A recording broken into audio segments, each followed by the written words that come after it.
It is Wednesday, October 19th, 2016, and you're watching the Redacted podcast. This episode is brought to you by Antlion Audio. We do have a giveaway happening in conjunction with them right now, up on the screen here. Type in !headset in chat, or if this video is up in time, there'll be a link underneath the video. But this has 10 Don't hours you tell left. me what's happening on the video. Don't you tell me. I'm gonna. And there's 10 hours left on this giveaway, so if you haven't got into it, get into it now for a pair of Superlux headphones, a mod mic, and a bunch of other really cool stuff.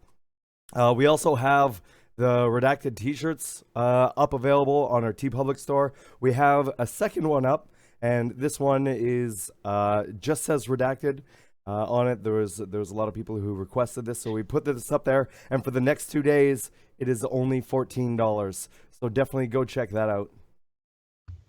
You're muted, Burke. You're muted. You're muted. You're muted. You're muted. Somebody even told me in the chat to remember. I tested it earlier as well on my stream. The shipping is only $6.99 across the world, other than Australia. It's $7.99. So if you get tracking, it gets quite expensive. But if you don't get tracking, $6, $7. Yeah, but it might not be delivered. I mean, that's the problem with tracking. You can't put a price on peace of mind work. I guess. Listen, if you get tracking, it gets like to be like $20. Still, what's important is the shipping is less than the actual shirt. I was trying to point out to work. You've got the Redacted shirt on, haven't you? It's this one. Yeah, if you guys can see it. It's actually it's. I have the Tri-Blend. I only buy the Tri-Blend shirts now because they are so fucking comfortable. They're a little pricier, but they are so. My green screen is beautiful at the moment. Mine? No, mine. Oh, yeah. Oh, shit, yeah. Just look washed out. Oh, it's good. It's good. It's just, I need to adjust it sometimes. Done. Magic. Bam. Magic. Yeah. Oh, it's magic. But basically, those go to support the entire Redacted team. So that's right. Yeah, it doesn't just go to me, BoredGamer, and WTFosaurus. That goes to help out your favorite streamers, your favorite YouTubers, all that stuff. So, but if you did want to give to me, and you not can Redacted, give to us. I would understand that, and you're more welcome to give. This is a way to support the team. Yeah, it's !store in chat to bring up the link for the Redacted store. Yeah. So Twerk, you've been a busy little beaver. Yeah. Building things. This month. So why don't you tell us what you've been, or this week? So why don't you tell us what you've been up to? And before you show it. Okay, let me pause it. Okay. Yeah. Before you show it, I want to say thank you to everybody who supported us on Patreon, because the Patreon's gone up quite a bit this past week. And basically you guys are helping out a lot. And what we're about to show now is what we've been doing with the Patreon money. And if you guys have been to redacted.tv, it's a cool site.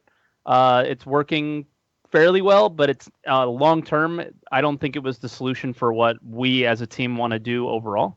Right. I'm a little loud. I might turn myself down. But are you? I can turn you down here. It's okay. Yeah. Yeah. There you go. Let me know how that is, guys, and let me know if you're. Yeah, people were saying I was hot. I know I'm hot, but so basically. We changed the site to a little bit different of a layout, so I had to buy a new theme. And me and my brother, Dupian, have been working on like all the CSS to make it as close to looking as the old site as possible with the new functionality. And it's going to be it new but familiar.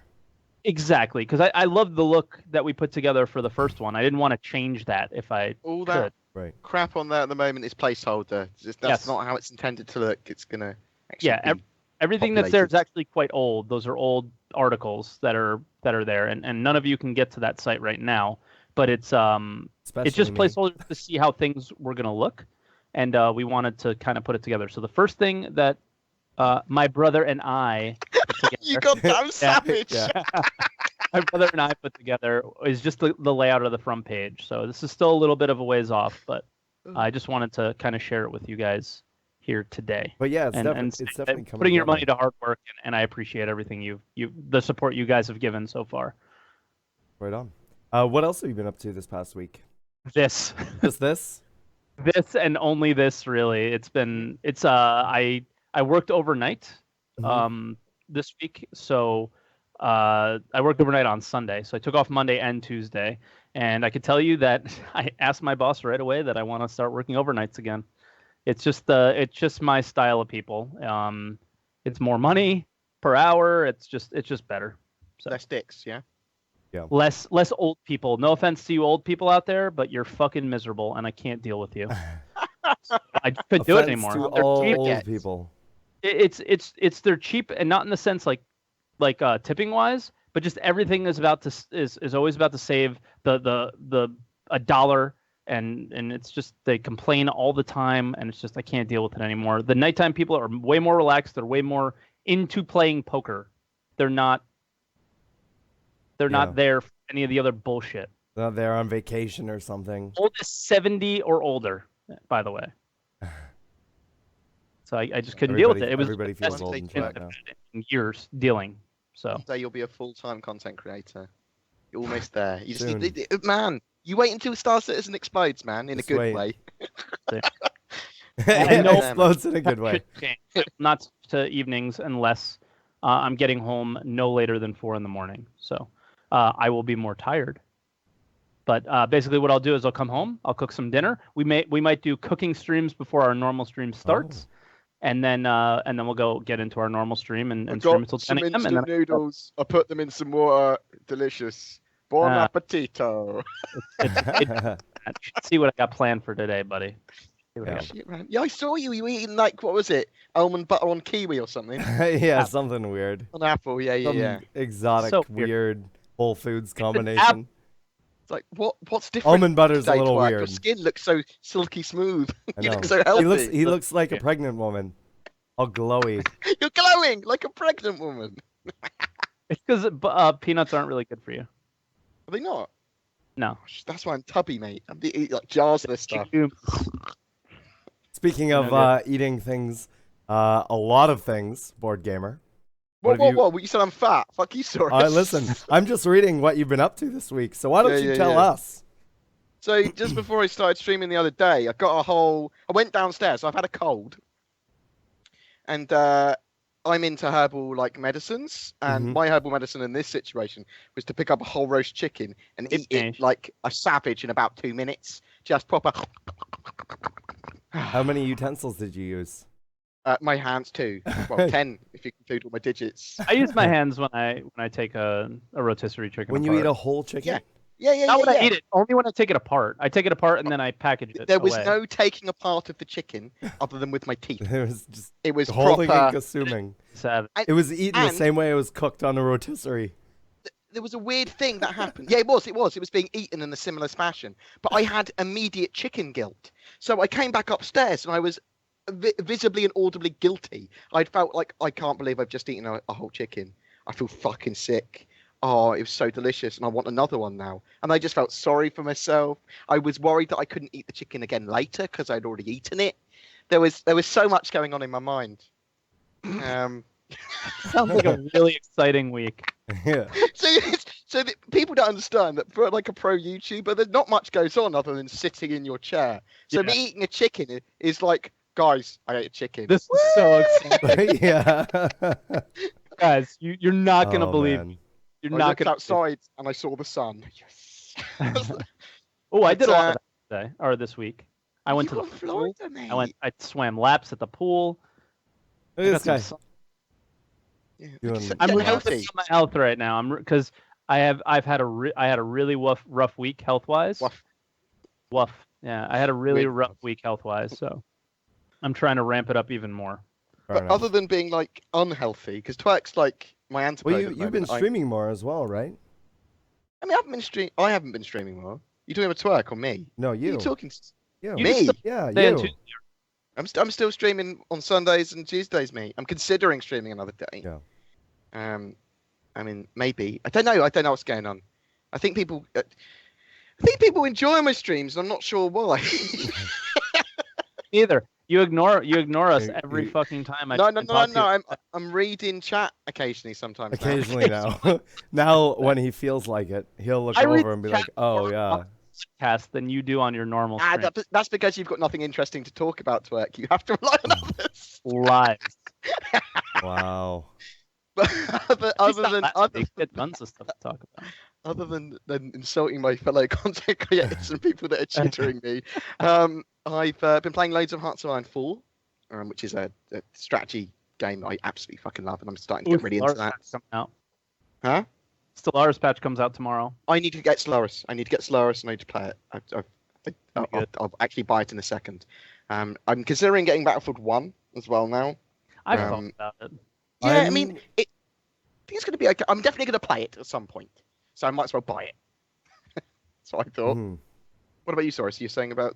Yeah, no, I'm not Battlefield 1, but the new Call of Duty, Infinite Warfare.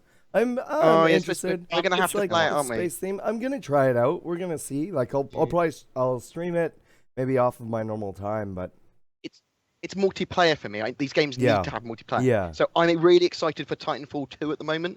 Then the only reason I wouldn't buy Battlefield 1 is because Titanfall 2 is out next Friday, and I'll be playing that a lot because I loved Titanfall. And other than that, other than kind of a little bit of Titanfall hype for me, and maybe or maybe not playing the new flight model in the Ivacati patch. I don't know. Is that a patch? Am I even real? Can I see in 24 frames per second? Who knows? Maybe. The answer to any of these questions. I've been getting some stuff ready for the website because I knew Twerk's doing some stuff on it. So I've got like new wallpapers and resources. I'm going to have some cool stuff that will make people go, they got cool things on the Redacted website as well. Like that, in that voice. Just like that.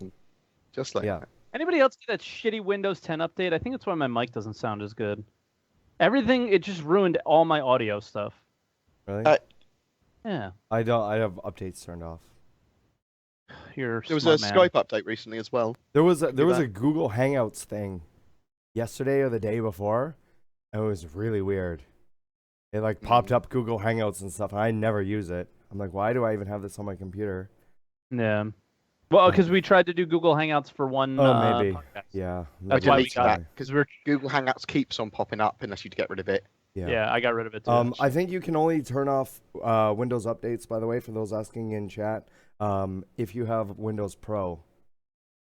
No, there's multiple programs that do it as well. You can turn it off with W10 privacy or something, and another program called Spybot Anti-Beacon.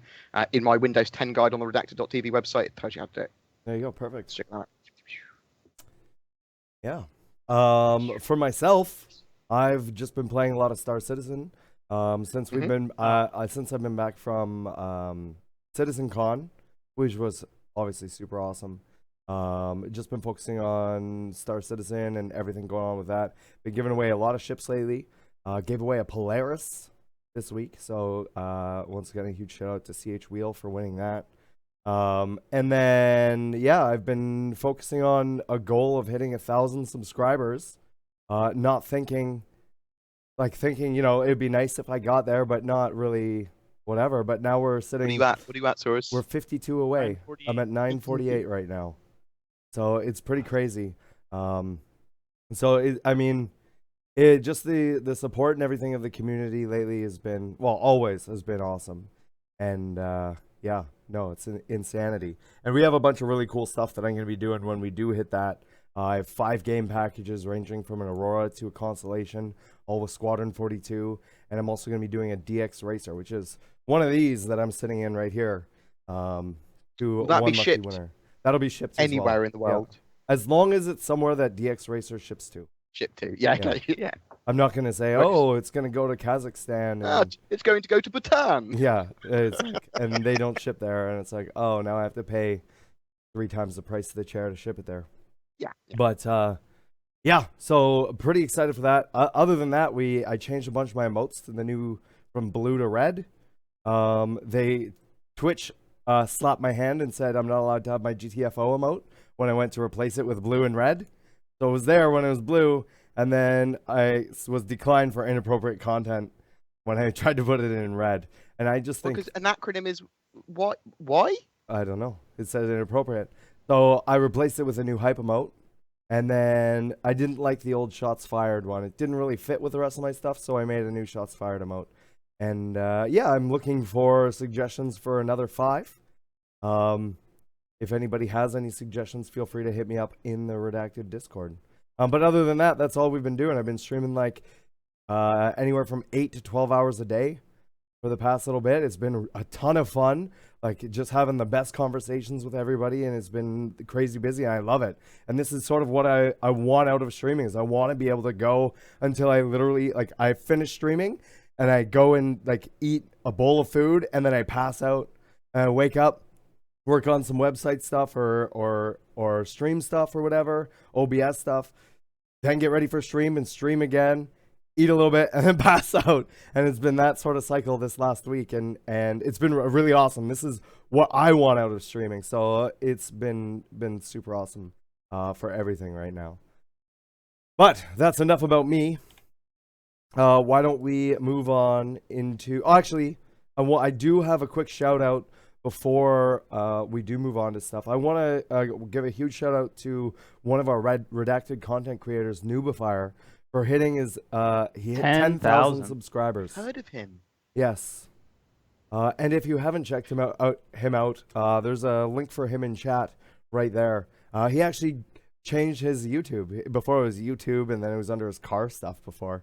But now it's Noobifier1337. Yeah, custom URL hype shit. Yeah, man. Yeah. I'm confused. I got a custom URL at 1,000. I know he did, but I don't think he was able to change it until 10,000. Oh, okay. I'm putting his best video I've ever seen him do in the chat right now. Yeah, there you right go. now. So yeah, just a huge shout out to him. I know he's been working really hard and on getting himself out there and working on a bunch of those quick no bullshit videos. So yeah, great work, keep it up. And now we can move on to some Star Citizens stuff. Before we do that, I would suggest everyone enter his 890 jump giveaway. The link I just threw in the chat. So there you go. That's a giveaway. That's your favorite video. I want that ship so much. The first man. one is about the delay of Squadron. Right. I thought it was a really, really good video. Yeah. Right It quite nicely outlines the fact that we probably shouldn't be too salty or worried about it. It's a very calming video. It's good. But also 890 jump. Also, we have the monthly redacted giveaway, which is !monthly in chat, or there's a link below the video because I'm telling Board to put it there. He's gonna put it there anyways. And definitely get into that. How much time is left on that? Do we know? It's at the end of this month, so the last day of this month. So there you go. You got 12 days left on that. It's free to enter, so go check that out. And that is for an Avenger game package. Yeah. So now we can move into what's been going on this week. And Twerk, I'm gonna let you take over. All right, man. So I'm gonna start out with RTV because they did RTV before they did ATV this week. Yeah, Crazy. They did a little switch around. weird. I don't know why they just did, because neither of them were like basically what RTV or ATV usually is. So it they didn't should even have matter. just named them ATV and RTV still. But whatever. Oh, that's a good point. They could have just switched the names around and no one would have known. Mm-hmm. What'd you guys think of the set? It looked cool. It looked really good. It looked really cool. It felt I like a proper morning or lunchtime, yeah, it like was one of their Sunday meeting TV offices. show, Yeah. like a proper Like talk show. looked really professional. It was one of their meeting offices, but none of their meeting offices looked like that when I was there. They put together that I think set. they pulled everything out of the lobby and threw it in there and like took Chris's lights and stuff. Because they have those couches and chairs and those tables everywhere in that studio. So I think they just grabbed some and threw them in there. Is it John The Erskine camera that was sitting directly in the middle? Yes. Yo, it was so funny. Yeah. He was like All he sitting did there. was this. Yeah. He just was got just yeah, there he is there with his hands together. he on his looked lap. very self-conscious that he was in the center of that. Well, because him and Tony were like Chris and Tony were interrupting each other and having conversations about the game, and then he's just sitting there. And he doesn't interject in anything. He literally he listens, and once he's asked something, he reacts. Yeah, of course. That's a very good skill to have. But also in this kind of format where everyone's talking at each other, it was just sort of like he was just turning and looking at people. It was funny. There was But also There was a Go, great go. comment from Aaron and Eric Karen Davies where he said towards the end, "Oh yeah, Aaron, you've sat over there as far as away as possible you could from me." Yeah. They look at each other, they share a moment. And I'm Yeah. like, "No." And the best was when Tony Z tells everybody that Aaron is actually the one that tries to implement things, and Chris is the one who tells him not to. Like, Chris is the one who tells him to chill. When we all feel like it's Chris, that's like, Chris is a crazy guy, and he wants to, he wants the world and put everything in this game, and then this game's never going to come out because of Chris's vision. That's kind of like the how everybody looks at the project, right? But then Tony goes, now everybody knows that it's actually Aaron that wants to add all these things, and Chris really doesn't.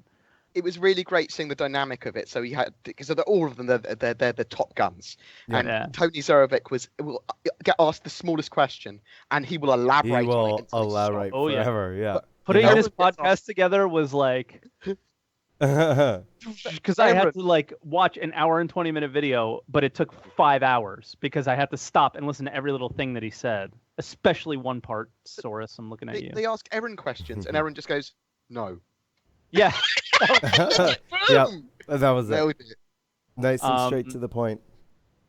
I thought the format was awesome. Maybe one too many guests because John was kind of stuck there. He only talked about one thing for a little bit. They could have had him doing a little video like Ben did during. Yeah. Because For on what is it called again? Spectrum. From the rest of them, from what they're doing. His stuff's too not reliant on the rest of them, as it were. So I mean, they just need to make sure that there's the dynamic there of the people that they have, so they are able to all interject, I suppose. For sure. I mean, and the first thing that they got into, which I thought was pretty interesting, was right away they were like, so there was no mention of docking or anything, or like refueling. What's up with that? And Chris said, well, we're aiming for somewhere in between 3.0 and 3.1. So it probably won't be in the initial 3.0 release, but maybe there's, like most times, there's like a little patch like 3.0.1 or something like that. That could have been referring just to snub fighters docking, though. Yes. But he also got into refueling as well. Mm-hmm. He started talking about that. So I thought that was pretty cool. What ships, like, and I put a little question in the doc, which is a new thing that I decided to do. What ships do you guys like when the mechanic comes out? Let's say it's snub fighter docking and refueling together, and they all work. Mm-hmm. What ship? And it's after 3.0, so some of the ships like the Caterpillar are going to be in for Saurus. I'm assuming that's what you're going to go with. Mm-hmm. What ships are you going to use this mechanic with first? In what sense? Are you talking about the docking? The docking, refueling, anything. So are you going to take a Constellation out and right away just go out in your Merlin? Or are you going to take a Starfarer out and start, hey guys, I got free fuel over here? Or are you going to bring on the Caterpillar? Are you going to bust some Dragonpillar or Caterpillar? Dragonpillars on the Caterfly? Dragonflies out of your Caterpillar. Dragonpillar on the Caterfly? Yeah. That's just like my favorite. That's like my favorite scene in that movie. Fuck, I forget what it's called, but where they're flying the Millennium Enterprise, and he comes in, and that Klingon guy, Chewbacca, he puts his hand up, and right after he hits the guy with his light phaser and says, "May the Force be with you." I hate you so much. I love Jurassic Park, though. Yeah, Jurassic Park. That's the name of it. Jurassic Park. Rise of the Triads. That was it. Oh my fucking god! I hate you so much. I'm definitely going to be flying out in a Starfarer probably first.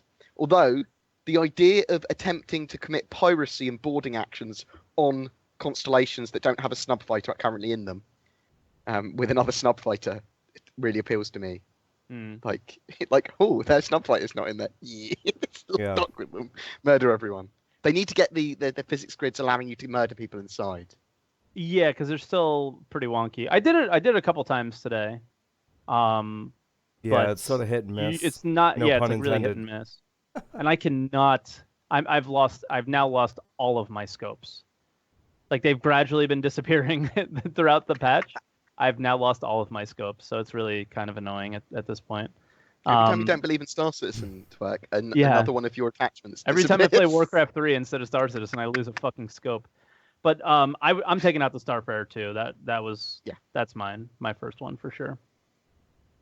Yeah. And Soros, you said the Caterpillar? For me, just being able to land on a planet with a caterpillar and have a bunch of dragonflies scoot out and like biker How cool gang. is that gonna be? Meh, meh. Those are the sounds I'm gonna make. Even though it's gonna make sound effects for me, I'm gonna be like meh, meh, meh. I think we should all dress as sand nomads and only talk in binary.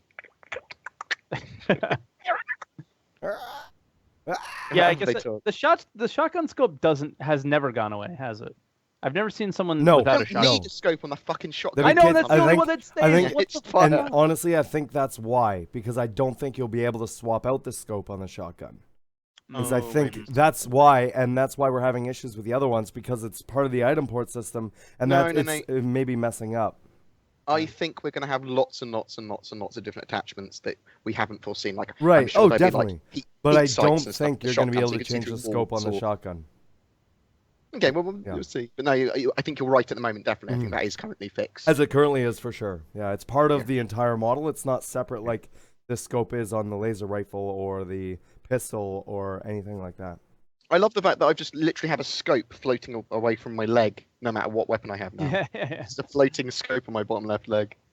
Like, cool. Yeah, it's like The been future. degrading over time in this patch. It's been pretty interesting the way that's worked. Weird. Yeah. So the next thing they started talking about was mission systems, Mhm. and this goes into the instancing discussion that Soros and I argued about a while ago, and we'll talk a bit about that right after this. But Tony Z and Chris together gave a pretty elaborate answer, but they kind of like I just will what is it called? Paraphrase it with missions will pop up. But you're gonna have the option to complete them in multiple ways. So it's not linear, like you go here, do this, go here, do that. Although there might be missions like that as well. Yes, but you can do linear missions in different ways. So they gave the example of the mission that we saw on the procedural planet at CitizenCon, where instead of killing everybody, you could have maybe thrown a grenade away from them and distracted people and gone a little bit more stealthy. So you don't have to always kill everybody. Yeah, there's different ways to certain get to the missions done. goal. Right? Yeah, And we You may be able to saw- fly there, you may be able to go underground or find another way around or all kinds of different branches to that. And we saw kind of like a little snippet of that when they showed the Moby-Glass in ATV. And they had all the different missions, the placeholder missions, but it was like you can bring these guys to justice, the Or- NPC guy or kill them or Yeah. whatever. It said deal with them, and it Yeah. had they're dead or they're brought to justice or whatever. And we see that even with the Kovalex mission, don't we? You can Yep. Mhm. spend some more time finding all the data pads, or you can go straight for it. Obviously, it will be a lot more complex. But Yep. I think what excites me the most about that is obviously there's going to be those theme park missions and more tailored missions. But there's also going to be that sort of like modular mission system as well that kind of build your own mission effectively that it does for you. If that gets done right, then the replayability of the game for grinding and doing whatever is going to be amazing. It's going to be fun to grind. They're really looking at it, making sure that the replayability and the amount of fun that you're getting in a given system on a given planet is essentially, they're going to attempt to make it endless, right? That's and I love that they're thinking about that now as well. But one of the things that Chris said, which was, I think we kind of know, but I figured I'll say it anyway, just in case there's some new people here and don't know. Let's say you get a given mission. You could have issues or an easier time depending on your reputation of not only the person who gave you the mission, but the people that you encounter during the mission. So what if, for example, you had you did a mission, you accepted a mission, and you went to the planet that we saw on Crusader, at CitizenCon, but you had a good reputation with the Nomads. right? Yeah, They might not give you a hard time. You might just be able to go get the black box, for They example. might point you in the direction of it. They might give you a bike to ride. They might let you land nearby on one of their landing pads. Mm-hmm. Yeah, I like that idea as So well. that's kind of where Chris was going, and I thought that was pretty cool. And yeah, that mission system is intended to give variety, which allows the game to be played much longer than others, and that is so their mindset when doing this, and I think that's great. So we're seeing that, yes, they're again, and we say this every week. Yes, they're taking a lot of time to make this game. Yes, that sucks. We all want the game now, of course, but the fact that they're doing the groundwork to make the game last 10 years is like with that mindset. Yeah. A lot of games don't expect to last 10 years. Probably, I don't think they go in with that mindset. I think they go in, let's make a really good game right now. It tells a story and that's it.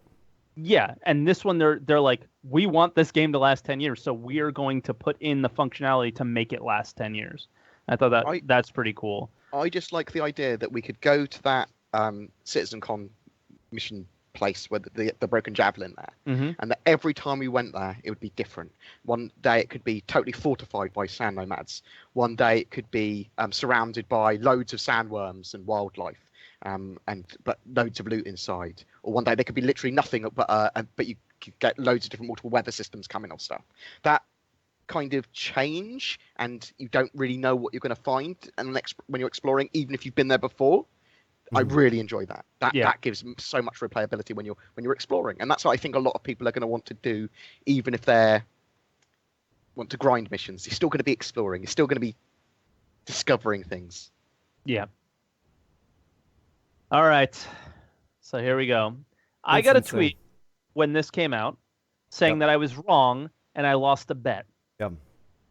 You and Saurus, in my opinion, clearly wasn't fucking listening to this video at all, and saying that our instancing bet has been complete. There is instancing in Star Citizen missions, and that's it. There is no confirmation in this video that there's going to be instanced missions. And as a matter of fact, towards the end of this part, they actually explain the complete opposite of what they might have in mind and discussions they may have had. Right. So if you want to play this with sound, what they said is... Oh, you're going to tell me what they said? No. I'm going to play it still. I know what they said because I've read about it. The instancing doesn't necessarily have to be just for one individual person. The instancing can be for a group of people as well. It's still going to be instanced. But we'll listen to this. We all know that the game is instanced. Every game has to be instanced. Well, then I win. Our argument was over... No. That was not your bet. That's not your bet. Our argument was over the hero missions. Specific hero missions being instanced per party. Tony? We all know that there's shards and instances in online games. That's what you're still waiting on confirmation for as well. I will rule. Okay, I have the video up. Well, we're actually very close if we wanted to explain what's happening to do instancing now. I mean, we could talk about it. Effectively. Okay, I'll pause. I'll mute this then. I'll mute this, and then, let's talk about it then. So they talk about the low-level network code. So in 3.0, we're going to get the low-level network code rework. So that's going to be allowing for a lot more performance. That gives them the potential to have more players because it's a lot more tight. There's going to be less ping issues, people juking around, disappearing, desync issues. That's the low-level rewrite. The high-level stuff, which will be coming later after 3.0, and that will probably be tested next year, is server meshing and ways of getting possibly thousands of people effectively in the same server. And there will be seamless transitions, handovers between servers. So the Stanton system might be handled by 6 servers, for example. I mean, that's a number I literally pulled out of my ass. Right, but it's just an example. Yeah, and you'll be moving around those servers based on where you are. Now, those servers could technically get filled still, and they would put you onto another server. They'd go, right, this instance full or getting full or whatever, and there'd be some clever system where they divide the amount of players on both servers or whatever. Right. But the bet that you and Twerk have, just going back to that very quickly, is whether the hero missions or those sort of missions are instanced per party effectively. I'm not going to say per individual, although that would also win you the bet if they were. I'm going to be reasonably generous with it. but because I don't know either now, because I don't think they 100% know. They've No, always that's exactly where I was going to go with this. they've always said They say that they don't want to do we're that. discussing. We know that it's going to be an issue, but we're discussing what the possible solutions are. And clearly, instancing is one of the possible solutions. I never said that wasn't a solution, but I just don't they see what literally- other solutions they have. well, they Well, say exactly. it. They say it. It's very quick, but they say it. One Well, of the bottleneck. possible Okay. solutions are, for example, Miles Eckhart is hanging out in a bar, right? So this is one of the things, a short discussion that they may have had is Miles Eckhart is hanging out in a bar. If everybody is waiting in line for Miles Eckhart, then the bar is at capacity. Well, is that not still And an the bouncer instance, will though? not let anybody into it. No, the bouncer will not let anyone into that bar until it's cleared out. So that's not instanced. That technically, is Okay, so those that people would would be st- just for that everyone would st- mission. But if you took Miles Eckhart and put him in the middle of the street, how would you deal with it then? they would come up with another solution. The solutions that they want to come up with are in fiction solution. So if you get That's the current idea anyway. Right. well that's one of the It just discussions seems that like they a had. lot of work. You know, and It's it is. Star and it- Citizen, I know, dude. I know It's it Star is. Citizen. I know it is. But just dealing with for- that bottleneck is a genuine issue, and I actually think that your bet on that has evolved into something that is much of a bigger question. How are they going to deal with that bottleneck? Because Twerk has gone very much for if they can get everything perfect, and they can get it the way they want.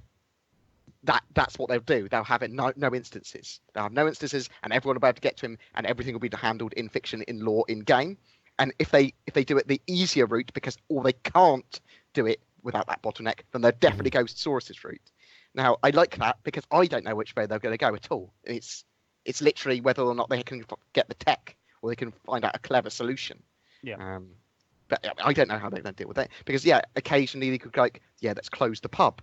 Let's close the pub off, or let's say no, there's no more, no one else is allowed to come in. But with certain missions, that would be inappropriate. Yeah. Oh, So- this is cool. I'm sorry to interrupt you, but Sin No, go ahead.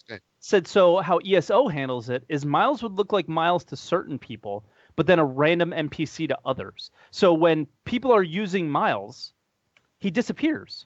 He's no longer Miles anymore. That would still Right, be that would be instanced, in my instanced. opinion. I No, don't see that as instanced. instancing. I think it's closing the mission because the mission's being used. So if they did it so that you were talking to That- there was a different NPC to talk to instead of Eckhart for your mission, but you existed in the same bar, that wouldn't be instanced. That's what I mean. If they do that, that's a good idea. That's a good idea. But again, for hero missions with facial capture and Right. voice lines, you can't do Yeah. that because he's called Miles Eckhart. You can't go, I'm Jeff Bobson. Because people should be able to hear it as they're walking by. Yeah, that's the intention. I love that. I love that bet because Yeah. I want to know where it's going to go as well. So Yeah. watch this But space. I think it's going to be a long time. Yeah, it's gonna be a while before we see before it's what's going on solved. with that. That's something that's a lot easier solved in a single player game than in a multiplayer game, for Yes. sure. So I thought that was an interesting thing because Soros straight up was like, "I heard the word instanced, therefore bet is over," and I'm like, "No." Soros is right. The game is going to be instanced. Even Yeah, if it we was on all one knew server, that. it would still be instanced. Yeah, we all knew that. The thing is like just before we move on to the next topic, say two people take the Miles Eckhart mission. Mhm. Let's say three of us. I take it, Board takes it, and Soros takes it. When we're gathering it, we might be in one instance, but when we're going to it, because we're crossing essentially like server lines, we might all end up in the same instance at the mission location or something. It's Wait, it's the more very you weird talk with the way about they're it, doing The things. more you talk about it, the more I think Soros is right. Because I'm thinking, how can those instances exist simultaneously in the same It's- universe? It's a hard problem. I don't know how they're going to do any of this stuff, but Yeah. I really hope they I'm don't. only guessing too, but it just seems like the most logical way to that do you it. would instance the. But then And it I- becomes fucking No Man's Sky, and No, you're it in- doesn't. like I want to meet you in the bar, and you're in the bar in one instance, and I'm in the bar in another. It's only it's very gonna be like- That would specifically only be for very the hero specific missions that this things, is an though. issue. It wouldn't be for anything It would just be specifically for those things. And if you wanted to meet me in those things and we were in a party, then maybe it's okay, and you can be in the same instance with me. Yeah. Right? Yeah, I definitely get what you're saying, but Oh. I don't see how they're gonna do it any other, like, every other way is just so, like, yeah, they put a lot of work in everything. It's just so much work for each individual mission. And it's like, I don't know. But who knows? We're gonna have to just wait and see. And it is what it is. Moving forward, quantum from atmosphere. So yeah, we saw that in that editor part of CitizenCon, where they just quantum right from the planet to another planet. That was specifically there to make things quicker. It's for the editor. It's for the demo, whatever. But that's not their intention to allow you to quantum travel from atmosphere to atmosphere. Because people were kind of like, "Oh shit, did they change stuff?" I know I was, because I was like, "Where's the? I want to see the fire coming off my ship when I'm entering planets and stuff like that." I want to. And that was just all like disabled. Orbit and see all the asteroids pop in, and then there's no space combat. No, that's No Man's Sky.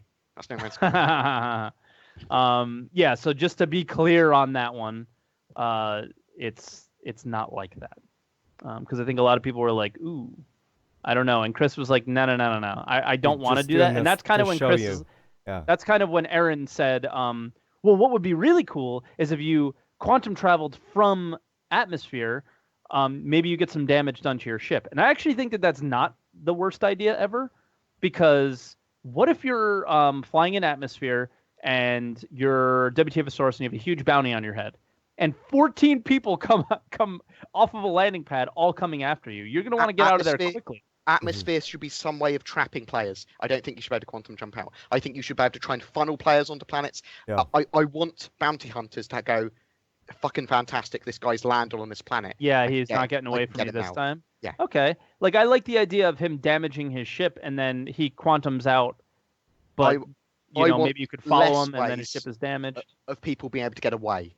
I literally want lots of ways that box you in, so you go, I'm vulnerable here, so I need to... Well, remember, there's going to be quantum, like, you're going to be able to keep people from quantuming, you're going to be able to take people out of quantum, so when those things get implemented, you might feel a little differently about that. Oh, maybe. Potentially. Maybe. Yeah. So. Yeah, it's all to do with gameplay, isn't it? It's whatever plays the best. Whatever is the most fun and whatever is the balanced in a way that makes sense. And fortunately, we'll be the ones who get to decide that. A lot of that's one of the beautiful things about the project is we can be like, this is not fun, and I think that was one of the things with the flight model, right? We were like, this sucks, and they finally were like, yeah, it fucking sucks. Let's change it. A lot of people ask us on all of our channels, is it worth buying Star Citizen now and stuff like that? Yeah, every day. Every day. And if you want to be along for the ride, because Ben says this really well in an INN interview that he did recently, if you want to be along with the ride for the open development and for having your opinion heard and to influence the game. Because your opinion actually does get heard, right? Yeah, that's what open development is to me. Yeah. That's exactly what it is. Then it's worth buying. But for actual physical gameplay at the moment, it's going to be a while. But if you want your voice heard, this is a project to back. Yeah.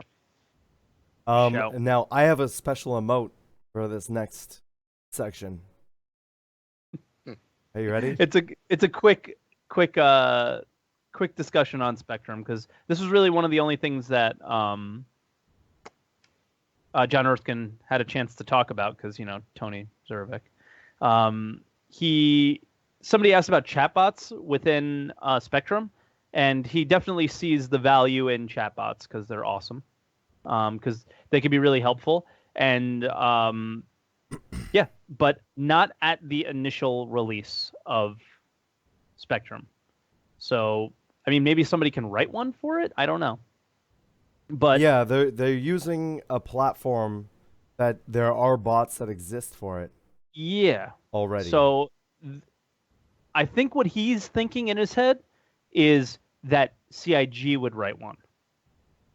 But right, no, people. I think it's fans are going to write them. Yeah. So much like, okay, for example, Twitch chat is based off of IRC, so you can use like a lot of IRC programs and things like that, and that's how you're able to use programs like Chatty or Better Twitch TV can implement stuff or whatever.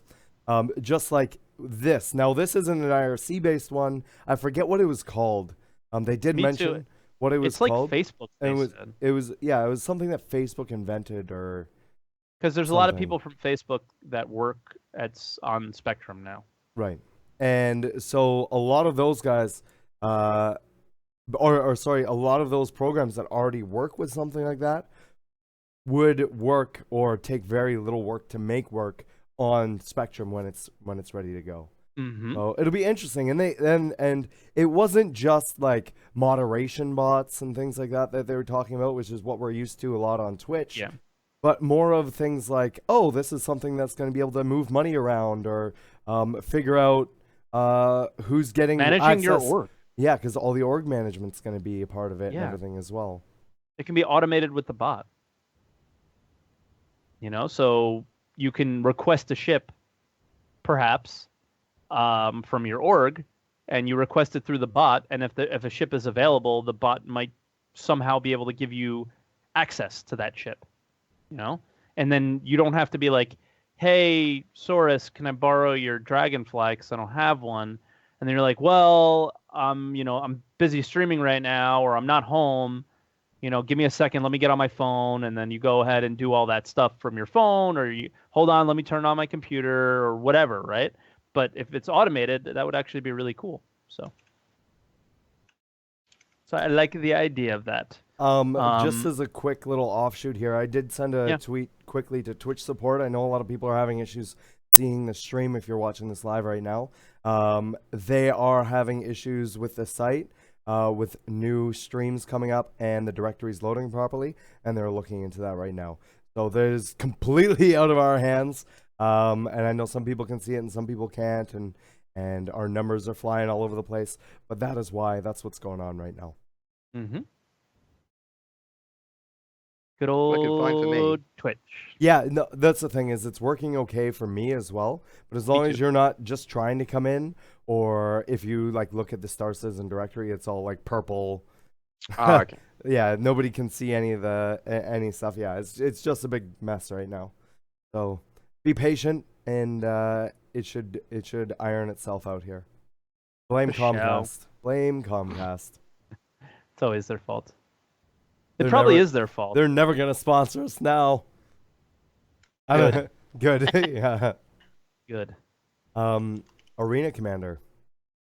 So people were like, "Hey, the ideas that you have for Arena Commander are really arcadey. This is bullshit." I think, and that's what Arena Commander's about. It's an arcade exactly. experience. So I feel like we need to have a little discussion about Arena Commander is the arcade game within the Star Citizen universe. It's also pay to win twerk. It's also pay to win. You can play with Rec though, but it's still pay to win with Rec.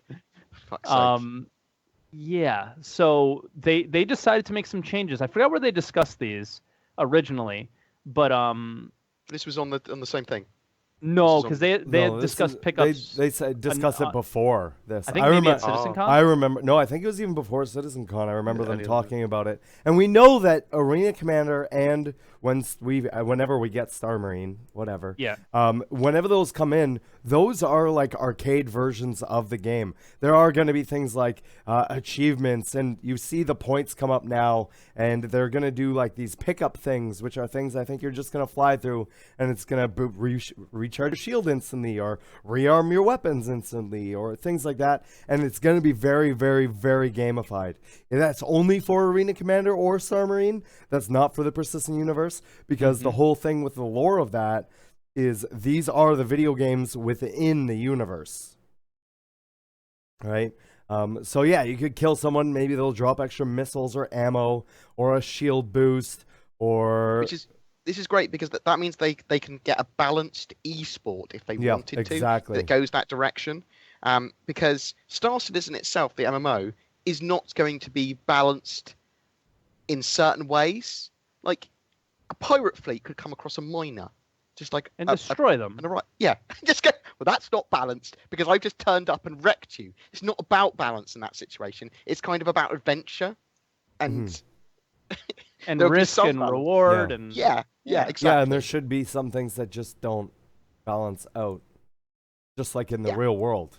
It's the information game that you play as well. That you need to go. Well, I need to analyze what's going on here and stuff like that, which you don't have to do in the arcade experience. That is balanced. I'm going up against this guy. It's balanced by score. Even if I'm in a worse ship, I'm worth less. He's worth more. That sort of stuff. Yeah, I love the idea of now being rewarded for getting kills, in the sense that, like, okay, you have 4 missiles, you might run out of them, and you don't have to kill yourself to get more. You have to kill somebody else to get more. Yeah, and if you do kill yourself, you're not going to get more. Yeah. Exactly. Because that was one of the things they said. They're not going to you start with your missiles. Yeah, you start with those missiles. That's what you get for that round. I want it though. I want it to reward you for ejecting and not dying. So hear me out. So you shouldn't have such a bad thing if you eject at the right time or correctly or something. So it should give you either a little score bonus for ejecting when your ship's critical, or something like that. For not being blown up. Why? Because the idea of this as well is to teach you to be better at the game. Oh, okay. Fighting tooth and claw to I might get a couple more points. Yeah, is not as good as ejecting and surviving. Yeah. This is a military simulation as well, I think. That's how they train some new pilots, maybe. I don't know if I agree. I definitely do. I think that within a certain amount of damage that you have left, if you eject, maybe you get points, or you lose less points than if you were to be your ship was to be exploded and killed by the opposite player. Well, you already lose less points when you eject, which is why I don't agree with this. What's your thoughts on this, Tech? My thoughts on this are: I don't think it's the game is intended to be there to teach you how to play the actual game. I think the game is there because it's an in-fiction game within the universe. So it needs to be balanced and played as a video game proper. And you're going to get blown up in a video game because it's like a simulated thing. You're going to die. It's not that big of a deal. You come back and play again. You respawn. But or maybe the other player doesn't get as many points if you eject, but they get points, right? So maybe they get more points if they blow you up, but if you eject, they don't. But you played Arena Commander for years, Soros. You know what happened when people would eject before. No. Eject I'm not. All the time yeah, but you're missing what I'm saying. You're not listening to what I'm saying. You still get the kill for them, right? Okay, and that's in there now. And if they eject way too early and they have no damage against them, then it just counted as an automatic kill for you anyways. Yeah, they get like a dub. It needs to be within that last 10% of their ship before blowing up. That if they eject then that it's the system just works out that your ship is definitely going to be destroyed. You're definitely going to die, yeah? And you eject during that time. I think you should be rewarded for that. Rewarded for knowing how long you can fight for and ejecting. And even if it's just like an achievement that's possible, even if it's like a 10 points, a minimal amount of points or something, I just like the idea of being able to get people better at the game or being able to judge that. That's why I liked Titanfall's generation system. It had it had this weird generation system where it was like, now you've got to kill people just with your foot. Like, this is counterproductive because killing the person, you just want to kill them. But doing that made you a better player once you actually did all these achievements, because you were like, well, now I can kill everyone with my fucking foot. So you just got better at the game. I like the idea of Star Marine. I mean, I'm definitely overthinking it, but I like the idea of it also teaching you to be better at the game as well. And also realize not all ships have the ability to eject. Oh, yeah. I mean, my Drake ship. All the ships that I own, for example, can eject. I just don't think you should be rewarded for ejecting. Maybe the Dragonfly you can jump off. I think doing it at exactly the right time, maybe with some sort of golf swing system. I don't know. I'm not really for it. I mean, you certainly shouldn't. You shouldn't be rewarded. Right? Yeah. You shouldn't be like, "Yay, I've won from ejections." Yeah, because the other person needs to get all the points that they were going to get. They get all the points, and if you eject too early, you lose points. Is what I'm thinking. Yeah, and that's kind of how it works now. Maybe you should just lose points. There's a respawn penalty if you eject too early now. I like the idea of, instead of when you get killed, that should be worse than when you eject just before you die. That's just my opinion. We've spent entirely way too long on this. But what is going to happen? Have we though? It's the next patch. This thing is very minor for what is coming out, would be coming out in 2.6. But overall, whether they do it that way or not, it may go that way in the future. It may not. We don't know. But they're gonna do whatever they think balances it out and makes sense the most for the game, right? And yeah, Maybe not at first. maybe Which is not why at we should have first. the discussion. That's why you need to back the game now, so that CIG don't do anything crazy. Yeah. I just don't want to spend an hour talking about if ejecting is going to give you points or not when it's such a minute part of the game. Yeah. But this is the joy of our podcast. We argue about shit like this. It's great. Well, if you guys don't have a time limit for what you have to be here for, Oh let's do shit! it, Now then. he's bringing that up again. We went an hour and a half. The guy who longer has last- never had a time limit. No, is the guy I'm bringing up saying the time one. limit. Exactly. I never have a time limit, but you guys are always like, we gotta go. I gotta be done at this time, and we gotta fire through these questions. So I just want to make sure we're on time. That's all. So make us look bad. It's all good. Yes, isn't all it? good. That's what he's trying to do. Yeah. So we'll Yeah. get our own back. Okay. So, how will procedural planet tech be applied to the Stanton system was a question. It wasn't. It was a we know- question. It wasn't Yeah. really No. answered. No. During this at all. It was. pretty vague. And that's kind of what I wanted to discuss a bit. I was not happy with Chris's quote unquote answer with this at all. He was very vague, and these are the things where it's open development. Just say fucking yes or no. There was I no don't reason think to they say know. yes or no. And I think that he just didn't want to get into it. But I don't think they know how they're going to do a city planet or a factory planet. Because Yeah, how are they you don't going to have get to- it to mesh together? They and don't fit. have to do it onto the scale they want. I know in lore that some of these planets are giant city planets. They don't have to have them totally city. They just have to have a very dense area of factory, and then the rest of the planet look like there's industry happening.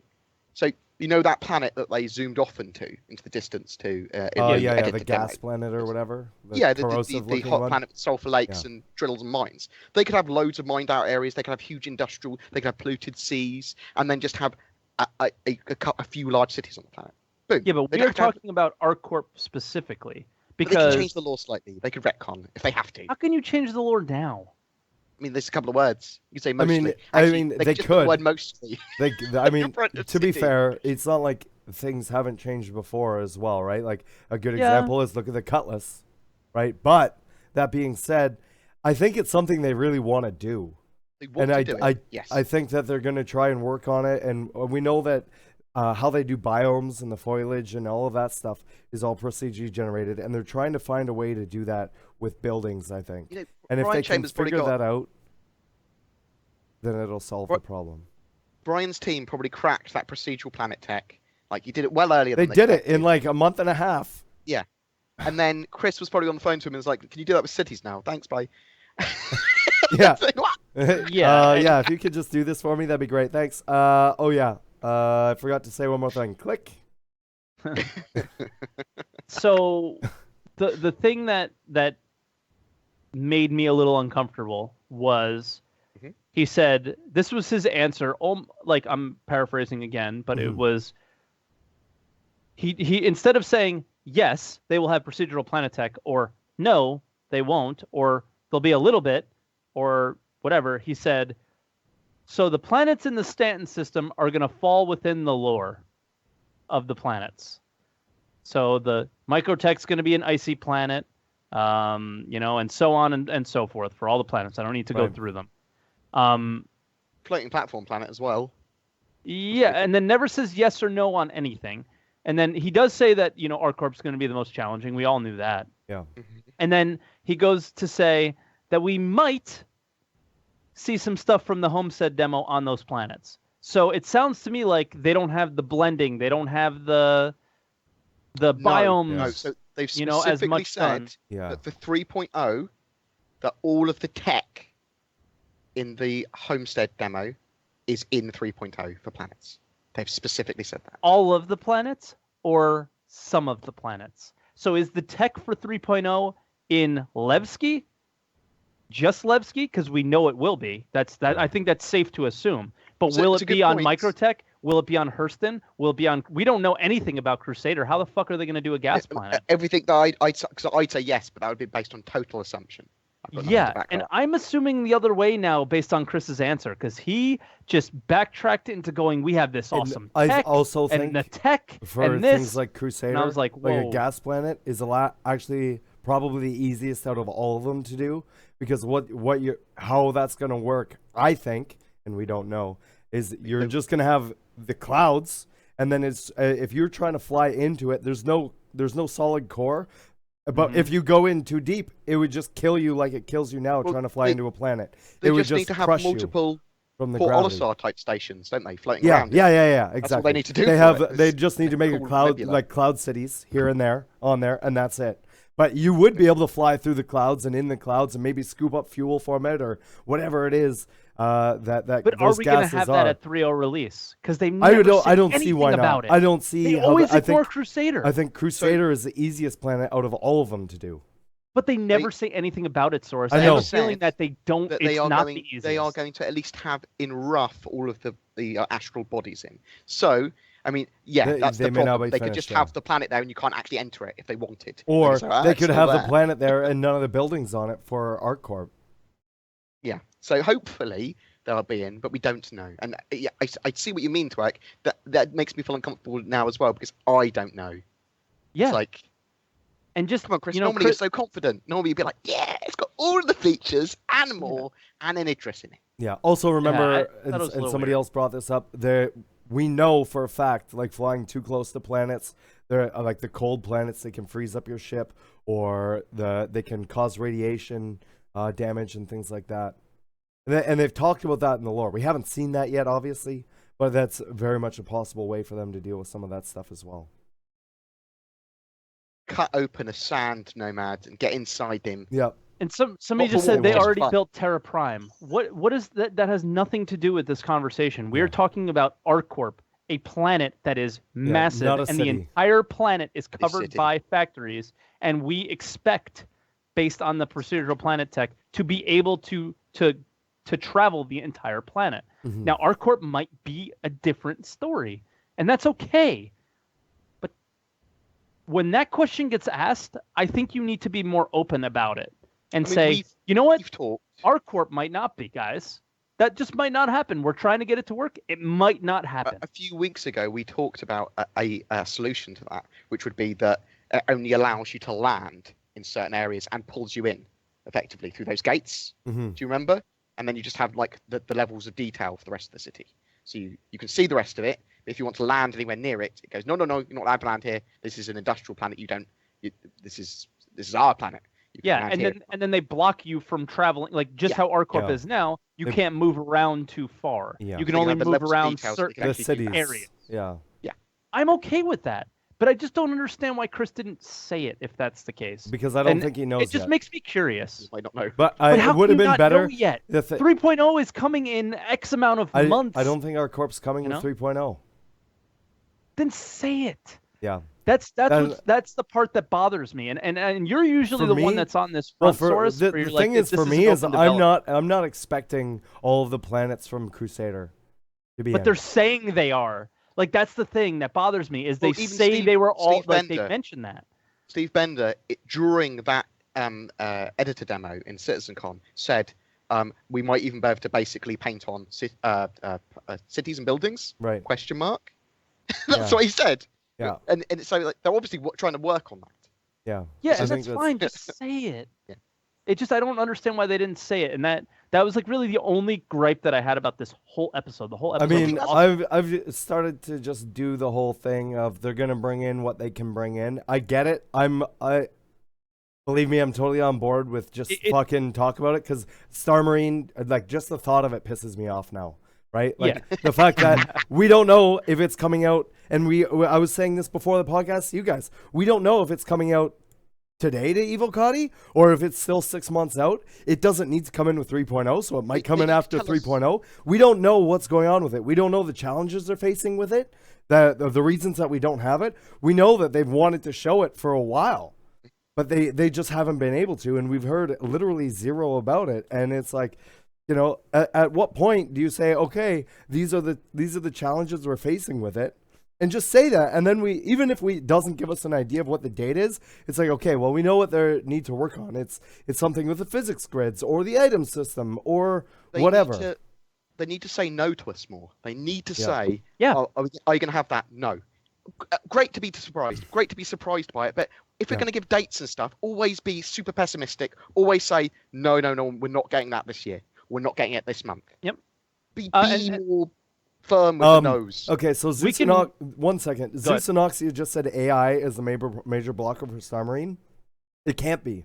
Because if Star Marine is just player versus player, there's no fucking AI. There's no blocker for that, and they can add the AI in at a later date, and they would have released it already for PvP. So that's a shit that can't be right. Hold up, I was trying to go right into the next part. Yeah. There's no AI in the initial release of Star Marine. Well, doesn't it have Pirate Swarm? No, that's different. Arena We're Commander. talking about Star Marine. That's Arena Commander. But 2.6 isn't just Star Marine. It's also the quality of life update for Arena Commander. Yeah, right. But they already have a loose AI for the ships already. But right? they need to rebalance everything because of the new flight model. That's fine. But we're talking about players running around on ground with animations looking good and cover and reloading Physics and all those things. It's and completely different than on enough gravity if they have that or whatever. What I'm saying is maybe the blocker isn't with Star Marine. Maybe it's with the flight rebalance. Maybe it's with Arena Commander. I think what Zeus is saying that it's the AI of the on ground player, not the AI overall board. Right. Because the AI right now even works. You see what I'm saying? You're with going against Vandal, an AI opponent on the ground. But you're not. That's what I'm saying. They have issues with. Is we aren't going to be. But that the is only not AI in 2.6 is in Arena Commander. There's no AI in Star Marine. That said, for the first Ben Lesnick in Batgirls with Ben's Day episode 63 did say that there was FPS AI in 2.6, and I assumed he had just accidentally said that. Yeah, don't listen to Ben in that situation. I don't think Ben. I would rather listen to what Aaron Roberts said than what Ben said in that situation. And what Aaron Roberts said is that they will not be in 2.6 on the initial release. Right. Ben is the director of ships. Ben might not be as informed as Aaron Roberts on that one. So I'm going to default to Aaron instead of Ben because Ben does get very confusing sometimes. And I'm going to say this right now as well. They really want Star Marine out. I know they want Star Marine out as much as I want it out. And if that meant that they can't have AI players in Star Marine, then they would just say, okay, Star Marine AI will come in 3.0 or 3.2 or whatever later down the road. Just like we've seen the same two things with Arena Commander for however long, right? They can always implement that later. Have AI would be to do a Vandal Swarm-esque on the ground with Marines. Or to be able to go up against an AI team. I mean, okay. Yeah. I suppose. I wouldn't find that fun. I think that's what going back to the AI on Star Marine, I think that's one of the thing. Like, it has to come in eventually because that's where they're going to be testing out some AI for Squadron. Yeah. So it has to be a thing soon. Also, Sadaball is going to happen, but it's a down the road thing. And I think I really wanted to quickly get out of the Star Marine conversation and go straight to what we're going to talk about next because of the conversation that we were having before about not quite being so open. The Road to CitizenCon video was the most open they've ever been. Was the best video I've seen in a long time. And I think that needs to tell them that we don't mind that they struggle. You're going to knock over your thing, board. You're going to knock over your thing. Oh, shit. I'm just going to put my feet up like I'm a CEO. It's going down. It's going down. It's fine. It's fine. I'm pro. You're not. I wish I could just give him a little nudge right now. I know, right? It's fine. It's fine. This was the most open they've ever been. This was fantastic. This was the best video I've ever seen them do. This was the most transparent they ever were. And the feedback that they got and everybody loved it, right? Because they showed us what it was really like to be them and how bad they wanted it, and it just didn't work out, and how much it sucked, you know? And it was nice to see that they feel the same way about releases that we do. And that's why I think it's okay for Chris to say something about ArcCorp. You know, it's not going to be how we expected it to be, and it really sucks, and I'm pissed off about it, and we tried, you know? Do you see how annoyed that Chris was at Aaron when Yeah. Aaron went the best solution, which was, Yeah. we're going to have to stop doing that. So, well, that's a call we should make. He's like, instead of making the call tomorrow, we're gonna just make it right Let's now. get 2 full days on it today. Like, Like it I was wonder Aaron's what fault. it would have looked like if Aaron didn't make that call with Chris. Yeah. Oh. You can imagine. No? You can imagine Chris's annoyance though. That was at such He was insight. awful. That was so cool to see. I thought that was amazing. And yeah, I mean, there's not much more to it than I don't think they can do videos like this consistently. This was more of like a documentary style thing. But They are going to do a making of Star Citizen, and that's one of the things. Yeah, they've had. they're gonna make funding. a Star Citizen documentary. and to see the ups and downs is awesome. Just to get this inside look is something that we've never seen before. We've never seen them in meetings before like that. That was so cool. So, I don't know. I thought it was fantastic. I mean? Yeah, do no, you guys- it was for me. It was one of my favorite videos as well. I loved how they explained why they weren't able to do things, or what challenges they faced doing it, and why they didn't show it, even though we know they wanted to, and we're probably gonna see it for either the anniversary live stream or the holiday live stream. But for CitizenCon, they wanted it for that, and they just didn't have it. Yeah. I thought it was So- great. I really loved. There's 4 minutes 34. Yeah, 4 minutes 34 in that Road to CitizenCon video. Chris is sitting down at the desk, and he goes, "Well, other than the fact she hasn't got a body, the face and arms look When he has really his feet good." up. And Cameron and the guy next to him just like, just like giggling. Oh, I love Oh, the right fact there, how yeah, raw it was. I love the fact how raw it was, and There was a part where they were in the office and there was a random umbrella in the middle of the office. Did anybody see that? I just saw it like right before Star switch scenes. There was a random purple umbrella in the middle of the office. Does it rain in there? The fuck is that thing doing in there? Maybe it gets really sunny because it's pretty open, right? Maybe they use the umbrella to block the glare. Yeah, maybe. But I just saw it and I was like, what the fuck is there an umbrella doing in the office? So The I other wonder thing if there's any devs in here if they can explain the purple fucking umbrella. What is that about? I did like curious. that we saw a couple little tiny bits of the Squadron 42 demo in that video, and Yeah. the interior of the Idris looks fucking amazing. Because let's remember that basically what I thought we were going to get is a really super polished mission version of like the Morotor or whatever. Yeah. But what they've actually talked about is it going to be like a whole chapter, like possibly an hour gameplay. People have suggested, and that it was going to be to near or final kind of up to gold standard. This is release standard for this section. I didn't realize that was the level of how far they wanted to go into it and how. Well, I don't think they want to show any Star or Squadron unless it's release style. Yeah. Well, I mean, and that's what Aaron says in the video. It was like, oh, it would be good, but I'm not sure if it's not going to be. If it's not the final, then what's the point in showing it?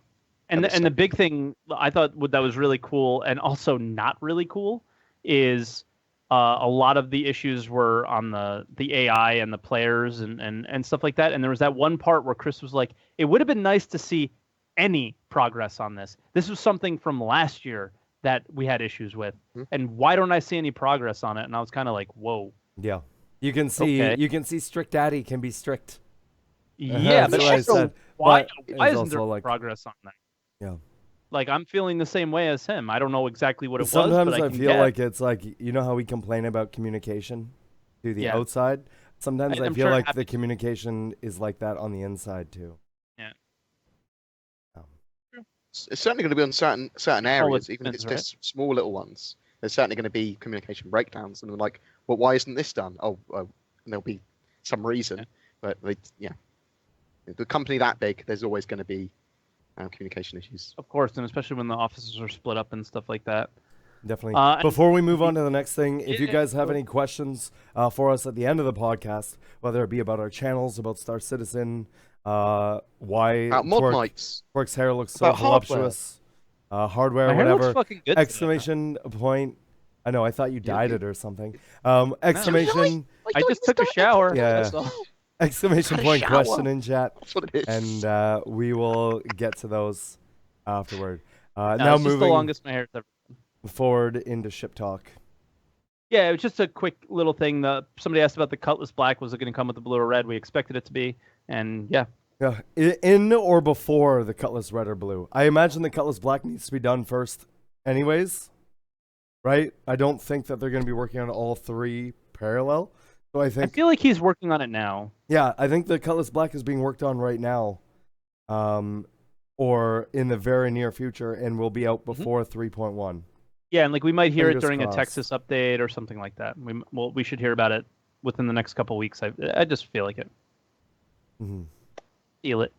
But Bored, you had some things you wanted to talk about ships, right? Well, yeah, I did. Do you want me to talk about that now? Yeah, we'll end here and then we'll go into questions. So yeah, I wanted to talk about what other ships do we know of that are going to be reworked. Yeah. So we know the Hornet is getting reworked, right? With a new model, they're going to keep the old model in. The 300i or the 300 series needs a rework. I'm trying to think. I think the Avenger does. Does it? Is the Avenger getting one? Yeah, because it doesn't have the proper damage. It doesn't have the proper damage states. They glitch through it. Same with the Mustangs. Metrics in it, right? Yeah. Okay. Basically anything that doesn't have Mustangs, the Avenger, new Hornet, HUD Aurora, or the damage states. Gladius, Gladiator. Obviously, so I'm talking about probably about more major ones. So the Cutlass Black. Yeah. I would consider everything I just said pretty major. Yeah. Right? Okay. Yeah, I think every ship is major at this point. I don't think there's enough of them to say that one of them is major and one of them isn't. I think the only one that I would say isn't major that still needs the rework is and they said it's the first ship that's done, but I disagree. Is the P-52. Oh, the P-52. Because if you ram your P-52's nose, it never breaks. Like nothing happens. Yeah, they're indestructible. Yeah. So that needs to be a thing. So the one that I'm curious about is the Redeemer. Yeah. Because the Redeemer is going to need a full. Yeah, reconcepting almost. Yeah. At least a second phase concept, because it's not even built by CIG. So I think that's probably the one that's going to possibly the ship that's going to take longest to come out. Almost is what I'm thinking now. Yeah, I don't think we're going to see that one for a while. People are pretty pissed. Well, people ask about it all the time. Yeah. Especially with the hoplite coming out now, people are pretty upset. Yeah, about people are like, one. "Oh, should I have this or the hoplite or whatever?" And it's like, well, I don't know. And Ben kind of said that one is a dedicated and the hoplite isn't, but in the end, it's like, well, if I want this gameplay, what's the kind of timeline that I'm going to have in between these ships? It might be a little while. So if I want that gameplay, I'm going with the hoplite. That's just me.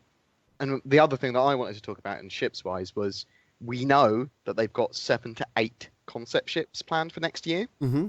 Yeah. They could have more. They could have more. Think about all the alien races and everything that they need to bring in, and we only know about the Tavaran. We know that they're going to have a shit ton more of Vanduul ships, but we know of the Tavaran. What is it called? The dropship vehicle. Prowler, yeah. But everything, like, what about the rest of their ships? What about the rest of the Xi'an ships? I know we only have the one right now. Where's all their big haulers and all of that other stuff? Well, exactly. The Xi'an, the Kurthak, the Banu, they all need ships to flesh them out. Yeah. Even the Tavaran, they can't just have. Even the Vanduul they've had a lot of the concept images done for those, and we know that there's still a lot more for them, especially with how prominent they're going to be in the game. Mm-hmm. So do you think that we're going to get concept sale of ships that they haven't yet concepted, as well as sales of ships that are going to be revealed because now they're out in Squadron 42, and we don't need to concept them because we've got them built for the game? Oh, yeah, like something like the Blade. Yeah, like where it was pretty far along already. Yeah, but they're not ready to give it to us or something. Yeah, so like I don't remember what happened with the Blade. Concepts for next year. My current thinking is the Hurricane, because we saw it on that picture, the 600 series, the Prowler, the Volpa Bomber, the Aegis Eclipse, the Misk Racer. Who knows what that is? And see that's what These are little tricksy little things sometimes. It's just where I laid my wire. I laid it in a not very good place. And that 85, the X85 or 85X, because I suppose doesn't need to be concepted really. I think they're quite far along with it. Maybe, I don't know. Well, they have to be quite far along with it because it's coming out. Do you think they're going to sell it? They're not going to sell it as a concept. But they'll probably sell it as flyable. Yeah, they'll sell it as flyable like the Argo. Yep. I think. Yep. So maybe that's not part of the concept sale. But and then ships that we don't know about, I'm assuming as well. Ben also said there are ships that we have not even heard of. Yeah, and that's what I think is we're gonna get a lot of ships we haven't even heard of that they've been sort of messing around with on their end, whether they be alien ships or not. And that's gonna be a thing that's gonna go on in development even after the game is out. They're gonna be creating new ships, for sure. and it's always gonna be an ongoing thing. That's how I feel. Like the idea. I like the idea of them retiring ships out of service. So, like, eventually the Hornet will get retired out of service. Yeah. But they still exist in the verse, and they'll be like that classic car model.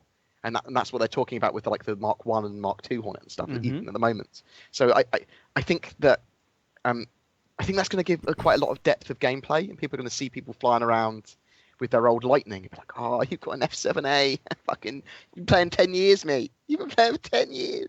Yeah, and then this kind of goes into the discussion we were having earlier. Matt Sherman just said a lot of the broad stroke quality of life improvements for all the ships is more something that'll come out after all the Item 2.0 stuff is rolled out. So after 3.0, they'll be able to really dig in and say, okay, let's balance out some of these ships and things like that. So I guess kind of going along with this conversation real quick that I wanted to have is part of like what the concept ships that are coming. It kind of like a lot of people are like, what is what is release going to be? Now people are starting to discuss, right? What's your opinions on that? Because I have a pretty strong opinion on it, and it makes me feel like release is quite a far ways off. I think we're getting a beta in 2018. Yeah, like how many systems, or what do you feel like needs to be in the game to be considered released? So is my question. As soon as we've got 4.0, we have the foundation for them to quickly build out everything that's not a hero location. Yeah? Yeah. Pretty easily for them. So then they just have to make sure that they get the server meshing and the high-level network code done. Sort of. Because where I'm at about it is they can build the planets all they want. They know how to build the systems. They know how to build the planets. But what about aliens? What about the Xi'an? What about the Banu? What about the Tavaran? What about the Vanduul? The Kurthak. They have to get all the styling done for those things. Yeah. So yeah, you can build the planets, but that's also assuming a lot of the they other don't stuff. have that done already. And that's one of those things. Like, remember the big Jared leak? I think it's safely assume Well, remember the big Jared leak? We had no idea that they had all those Vanduul ships done and all of that other stuff and all their style guide finished for that. Whereas they could have that for the other aliens, and they're just keeping that from us and letting that be the surprise for us for Star Citizen. Perhaps. But they also discussed recently about, like, we're doing the Tavaran style guide. We're doing the Banu style guides, right? So unless they're lying, which I don't think they are, for me, what release is not just a few systems to jump around in human space, but to be able to interact with all of our base aliens. The Vanduul, which I think will be in there very quickly because of Squadron.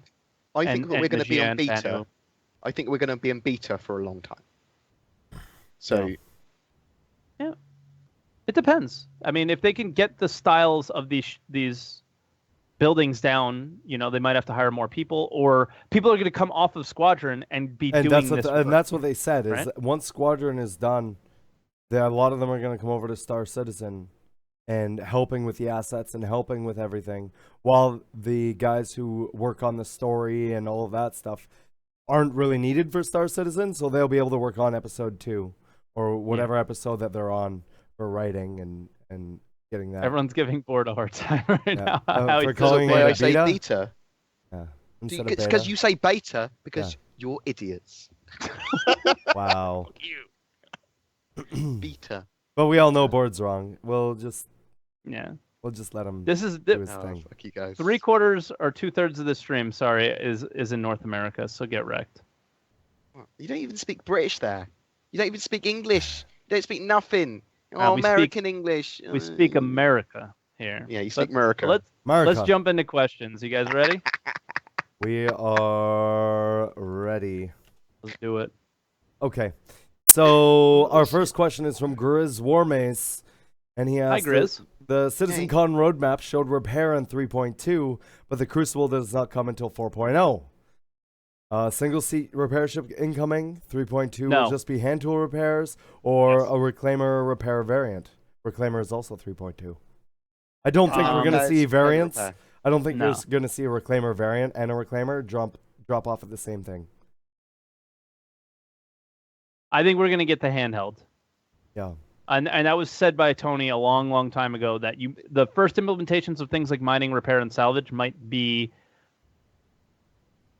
personal rather than shipbound. It'll also be the component replacement Yeah, system as well. like you might be able to Switching out replace lasers. Sorry, you might be able to switch out components like lasers or things that would go to where a tractor beam is with a repair beam or whatever, because we know it's just a fancy 3D printer, right? So that's what it could be. Is something like that. Can we repair a horse with a wrench? No, it's not Battlefield 1. I wish you could. Is that what you can do in Battlefield 1? Yeah, so someone You was like, repair how do you increase the horse's health? And an engineer runs up to it and repairs it with a wrench. Like, Wow. Just beat it with a wrench till it's in line. Yep. Yeah. Our next question comes from Aladdin the Gamer, and he asks, how goes it with the machine for the drinks? So the piss machines are still sitting in my garage. I haven't done anything with them because all of my money went to conventions for the past month and a half. So coming into the next couple months, I'll be working on those.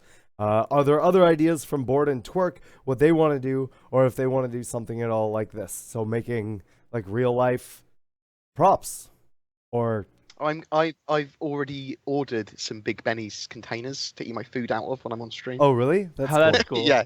Can you Gonna be eating out that. link me to those, Yes, I can. please and thank you, just on Discord? Me, I want some posters. I have some posters here, and I just want to get them framed. Yeah, and have them in my room. it'd be cool to in my make some streaming room. in-game posters, like the ones they have of like the Hornet Connie and and stuff. stuff. Yeah. Yeah. But yeah, that's sort of the update on that. Our next question comes from ASN, and he says, howdy guys, you all look awesome. Here's the question. Do you think that 2.6 and 3.0 are on different development build streams, and that 2.6 development has no direct influence on the progress of 3.0? And then he says, rock on. That's where I sit. I think that 2.6 and 3.0 can be flip-flopped anyway. If 3.0 is done first, they can put that before 2.6 comes out, because 2.6 is literally just Arena Commander and Star Marine. There may be some small changes in the PU, but I don't think they're necessary for them to bring out 3.0. And vice versa. I don't think anything in 3.0 is going to necessarily change anything that would be in 2.6. Or that would be required for 2.6 to come out. I don't know. What do you guys think? Skip me because I'm answering a question about Mod Mike in the chat. For now. Board. What am I doing? What's going on? Sorry, someone linked me Board's not a listening. thing about a games cubicle. Okay, ask me the question again, Okay. please. So, do you think that 2.6 and 3.0 are on different development build streams, and that 2.6 development has no direct influence on the progress of 3.0? Therefore, that meaning that 3.0 could potentially come out before 2.6 or after 2.6, and it doesn't really matter one way or another. My stance is I don't think it matters. I don't think it will, but yeah. I think they want to get certain things in 2.6 done before they put 3.0 out. Even, like, for example, the ship flying balance and all that stuff. I think they want that stuff done before 3.0 just because that's what they want done before 3.0. Right, but there's no reason they couldn't push the ship balance into 3.0 and put that out first. and then just skip 2.6 altogether, and then bring in Star Marine on a later patch. I don't think they do that, though. 3.0. I do think that 2.6 is almost done, and I do think that it's going to be coming out before 3.0. But I do think they don't have... They're having different teams work on them. Yeah, So and real quick, somebody asked about the mod mic. It comes off of your headset, and there's these little things Magnet. that you It's can a little stick, magnet. a little magnet that you can stick to any headset. So somebody asked, would this fit on this headset? Yep. It fits on any headset, or That's the any joy of pair them. of headphones. Any and that's the great thing about them. any metal or plastic mesh or anything. And they're not USB either. They're literally... Well, there's a USB thing that you can get for Yeah, Yeah, them, they have a USB adapter. which is what I'm using right now. But they also comes with a little adapter like this, a splitter, so you can put headphones in, whatever, so you can use it for your phone, which is Oh, yeah, pretty but the cool. splitter, yeah, you can Yeah. use them for your PlayStation and your Xbox and stuff as well, can't you? Yep. If you wanted. That's a good point. Duke Bower says, wouldn't the new flight model have an impact on planetary flight? Yeah. Possibly, but once again, if that would be something that they could put into 3.0, And they could, we could just have And- normal flight and it that we would have just be- currently yeah. on planets and say, fuck it. It's not going to Yeah. affect anything yet because it's not it. We don't have planetary flight yet. So whatever first implementation we've got of it, we'll already have that in there. Well, no, but Board, the question was, will 3.0 come out before 2.6? Or is Potentially, it because they're on different dev streams. Because numbers work upwards. right? But I'm saying they could skip 2.6, and Nah, they Yeah. won't know. They won't. You guys are crazy. we don't know what's going on. Star Marine's supposed to have been out for fucking a year and a half. Who knows? We March, had Star Marine Wait for in March. 2011. 2 weeks. It's We have March Star 2000. Marine in the game now. I mean, Oh my Remember that? God. Yeah, I do remember that was that. fun. Giran asks, do you think we'll see the Banu Merchantman sold again for $250, maybe in this year anniversary sale? Or will That they one's wait tough. for the concept to get more evolved before selling it again, maybe at a higher price? I think that if they're Yeah, go going ahead, to go sell it again, they will, unless they reconcept it, it'll sell for the same price. It will. If it goes for sale during the anniversary sale, it will 100% be its same price because it hasn't changed. Right. The only time that they've ever raised a price is when Is a when it ship goes into hangar got or flight. massively huge. Or, compared to what that's it not was even before. true. That's not even true. Or if it's became flyable, or in the hangar, the price has gone But up on them as some well. of them haven't. Some of them gone up. haven't, but some of them haven't changed, and the prices I have would changed. expect Yeah. this anniversary live stream to be the last time that you're going to be able to get a lot of these ships at this price. Yeah, And because it's- you would think that the Banu might grow in size. You would think some of these other ships are going to get bigger because one of the things that they've always dealt with is the metrics of things, right? And they were just like, these things got to get bigger for this stuff to The fit Idris, and for it to the work. Idris P, for example, is more expensive than the Idris M. And that's because they went, shit, we need to sell them for more money.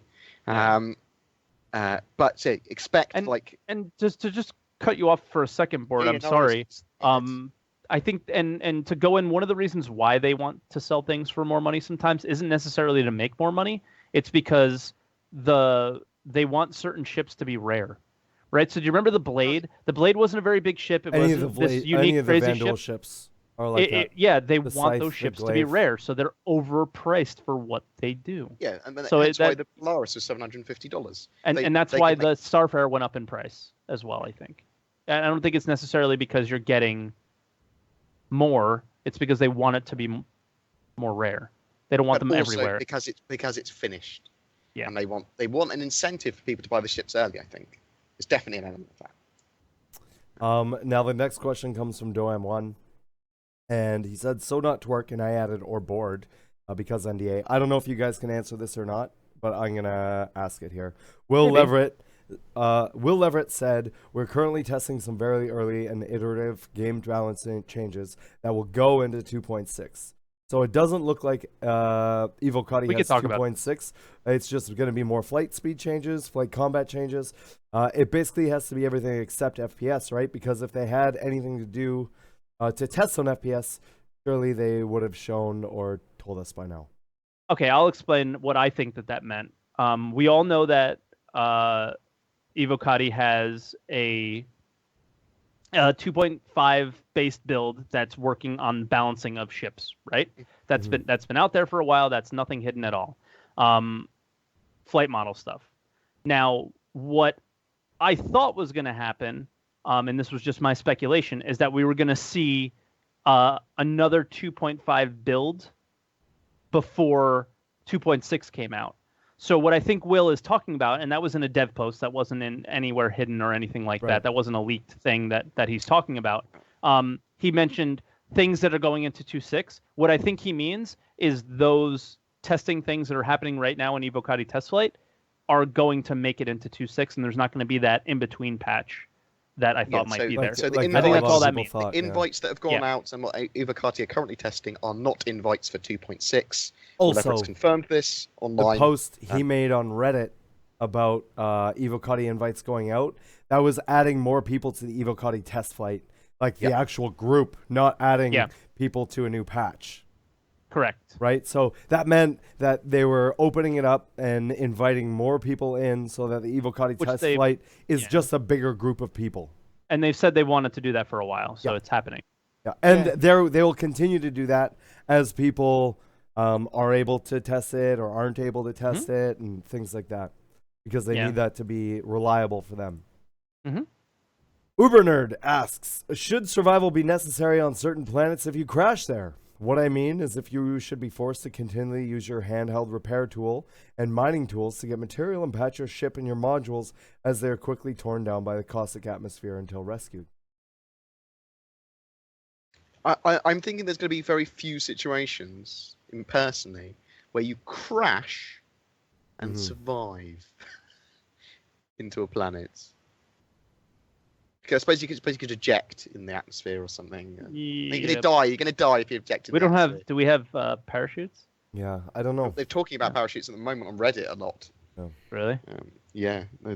I don't think we know enough about what kind of mechanics they want to bring in with planet-side stuff for us. I do think there will be planet survival, though. Yeah. On the harsher environment planets, like that planet we saw in the demo. We saw the sulfur planet. What do you mean by planet survival? Because I don't think they want to. I think you would need just a special kind of suit. Yes, right. I think it would just be like specific suits. I don't think there's like you need to maintain this, or you need to keep your food up to this level and your water up to this level, and your it's going to be very basic survival. It will be oxygen and hazard protection. So that's my thinking. Because in the CitizenCon demo, we did see oxygen kind of blurred out on the HUD at one point. Yeah. So I do think there's going to be. Yeah, there's definitely going to be elements of like that sandstorm would have injured him if he had been caught in it, is the idea. But there might be specific suit or EVA equipment or whatever that would totally protect him from that. And there's going to be different planets, different atmospheres, and there's going to be hostile environmental hazards. So, yeah. Yeah. And somebody said there's a sleep mechanic, though, right? Sleeping, I think, is intended to be like your save or your log out. So, yes, there's a mechanic, but it's not like you're tired, you need rest. Sleep. Is how I understand it, at least. Yeah, so I understand it that people have played EVE Online. When you log out, when you're not in a safe location, your ship goes into it just goes in a big circle around the system, and you're still vulnerable effectively, but you're unlikely to get killed. Yeah. But if you're log out in a safe location, or if you sleep, you'll be totally safe and you'll disappear, like disappear at station. So that's the way I see it. But yeah. Our next question is from Dubs261. Do you guys have any ideas of how gravity will act when orbiting a planet? Will a ship need to go into a proper orbit to stay above the planet without using lots of fuel? I guess this would force ships to burn lots of fuel if they wanted to stay above one part of a planet to observe or bombard a specific area. I think planetary physics grids. So, like the local physics grids, as long as you're in that planet's physics grid, you'll move with it. Yeah. Simple as that. Possibility, yeah. That's what Chris said. Once you enter the planet's atmosphere, you're part of the planet's. Yeah, but this would be above atmosphere still. I think within a certain range, you would just be in the physics grid, and you would just move with the planets are going to rotate, and they're also going to orbit, and so you would rotate and orbit with the planet. I feel like there's going to be a mechanic where you press a button, like landing mode, where you hold to get into orbit, and one of your that's a possibility. Like your co-pilot might be doing it. That's another way they could do it for sure. Remember we saw the stations and the gate as well in the 3.0 demo originally in Gamescom, and I doubt that they're going to be orbiting the planets. They'll stay in geosynchronous orbit. So I assume they're all part of the physics grid. So I'm assuming that physics grid's quite huge. Would be my assumption. Mm-hmm. Recon Up asks, he thinks this question's been asked before, but in 3.0 are planets going to have their landing zones? For example, a Cloud City and Crusader, or just have the plain planets without the specific landing zones or hero zones? Also, what mics are you guys using as well as the mod mics? And love all your streams and videos and watches them whenever he has the free time. So for the podcast, we all use the Antlion Audio mod mic. Pretty straightforward. I'll go through what I have for my audio setup first, and then we'll do one at a time, I guess. I use a Shure SM7B and a Shure SM58 for my guest microphone. They both come in through a Behringer XL2600, which is a 2-channel compressor and hardware noise gate. Prior to that, I have 2 art research or something tube amps, and they just sort of warm up the microphone sounds, and that all goes into a 10-channel mixer, which then goes in USB, and all of my audio from my computers comes into that mixer first before all going back into the same channel. Yeah. Done. That's a lot of stuff. I use the mod mic for the podcast, but then I use a AT2035 right here. And that goes into a Focusrite Scarlett, which is it turns this analog signal. It turns this analog wire into a USB. That's XLR, isn't it? Yeah, that's an XLR wire. But it's analog, I think, right? And then it turns that into a USB input. So that's separate by itself. And then I have my computer audio coming out from the back into a Behringer. What is it called again? Mine's a 1204. Mine's a 502, a Q502. It's like $50 a mixer, and it's got all the stuff going in to that, and then my headphone goes into that, so I hear both computers at the same time, and I can turn one computer's volume down and another computer's volume up, or whatever. I have no idea how your microphone's working without phantom power, because that it does. My Focusrite Scarlett is a phantom power input. Wait, does it? Yeah. I think the 502 did have. No, the 502 has phantom power, number one, but my mic is not going into the mixer. It goes into its own little thing. Okay. There you go. Makes more sense. I've got a Blue Yeti Pro, and I plug it into my computer. Boom! Which is how 99% of streamers should do it. Yeah. Just get a Nobody USB. should have what Saurus has. Honestly. No. It's fucking completely over. See, out of all of you, I should have the more. Because you do all the voiceovers and everything. Yeah, I do all the voiceovers. You should have what Saurus has. And I do the least amount of voiceovers. Switch. Should have what you have. Switch. Done. No, I'm good. That's okay. I got you. I don't mind you having mine. It's okay, Saurus. Don't worry. No. Make sure you send yours over. It's okay. But yeah, that's what we're using. Going to the 3.0 planets, do we think they're going to have all the hero landing zones? What did they say? We had that discussion before. I'm not so sure. So, especially Crusader. That's the one that I'm most concerned about because they don't talk about it at all. It's just a piece of gas, mate. Just a bit of gas. How do you land on something floating in the air? Yep. Do it at the moment in Port Olisar, mate. I know, but it's a planet. So, I don't know. It's got a local physics I'm curious. Grid. I'm curious. Have a local physics grid. It's going to be fine. That's the one I'm most curious about. That'll be the first planet I try and land on. Aladdin the Gamer asks, I see there's a pool table in the Polaris. You think we'll be able to use this? Play with it? Yes. Yeah, they showed how it works in the brochure. I wish I had the brochure to show you, but I don't have one because I gave mine to a backer who didn't get one. Bring it up on screen. I'm too fucking nice. Next time I'm telling them. Do you have the link that you can put in there? Yeah, and I'll bring it up on screen. I don't have it offhand. But yeah, so that's literally part of the standard Polaris. It's like, and it comes with a pool table. Yeah. That's how they said it as well. Well, how I read it. It's like, oh, that sold me on buying a Polaris. This multi-billion-dollar spaceship. Free pool table. What a good deal worth like it's $3,000. Nobody has a pool table on their ship. Yet. You have to literally click on read brochure on this site. Where am I putting it? Just put it in the dock. Can you put it in the dock? Oh yeah. Where did I put the dock? There it is. Just put it in the bottom. Damn. Why are all these people saying I'm good looking and I'm cute today? You had a shower to work. That's I a think rare. that's it. Shower. I I think just thing. all the Brooke dirt came showered, off. and it was glorious. First Okay, time so in a I month. need to click on Oh my read the God, brochure. Frank looks so clean and fresh. So let's see, what do we got here? I guess I shouldn't wear my glasses anymore, huh? Pool table. What page is the pool table on? No idea. Oh, the middle one. Just one of the middle ones. Scroll. Oh, let me I'm just- looking. It's the mess room. Come on, I can click Does it on have its source. own image? Here it is here. The UE's Polaris, it turns specifically requested, Captain Lucia Franco specifically requested that a pool table in the mess hall, already equipped with retractable tables and chairs. This was a simple upgrade and will go a long way to enhance crew morale and highlights the Polaris flexibility. Have you got the picture of it as well? Yeah. Picture of the pool table? Yeah, that's it. That It's just a little sketch right here.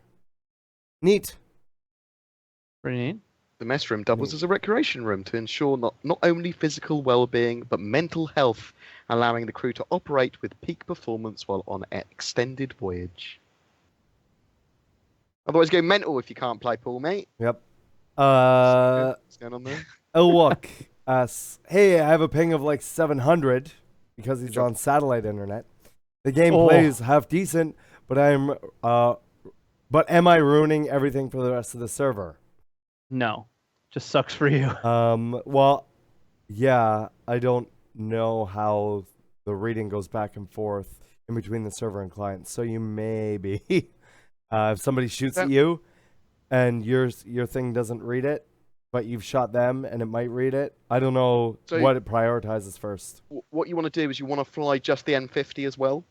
Mm. Fly the M50 and just be as annoying as you can. And then Because just feel good about it. what'll happen is you'll just sort of warp around. And it'll be fantastic.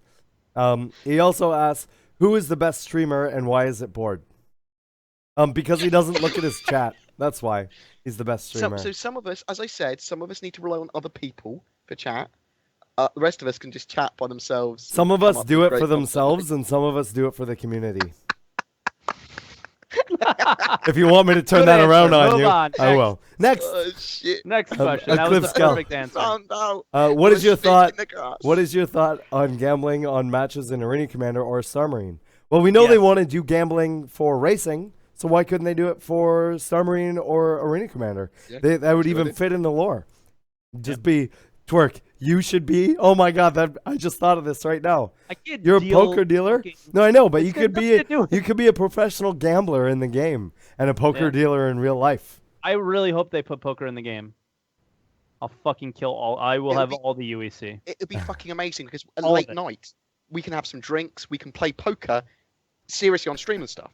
And Yeah. that'll be Yeah, I'll like do fucking poker crush night. all of you. It's gonna be Do great. poker night where we just play poker and we all put in a ship or something.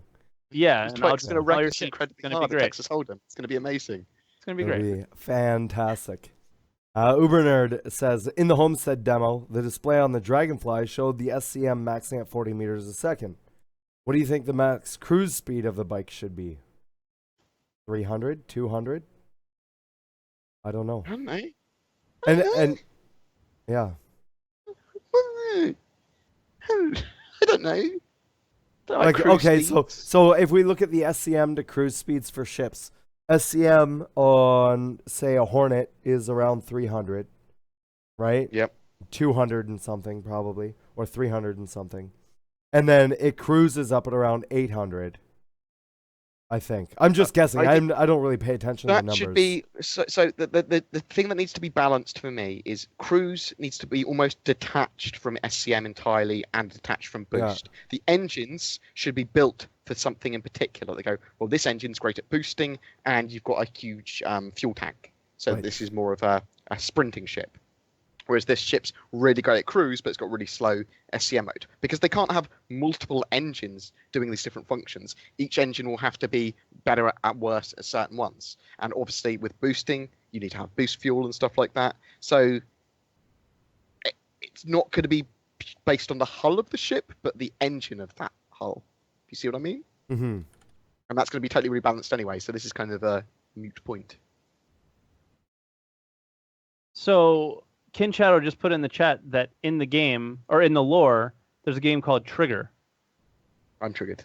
And it's from Tales of Kid Crimson Episode 2 and Cassandra's Tears Issue 6. And I think, Kin Shadow, I haven't played the game that you gave me yet. Is this the game that you made?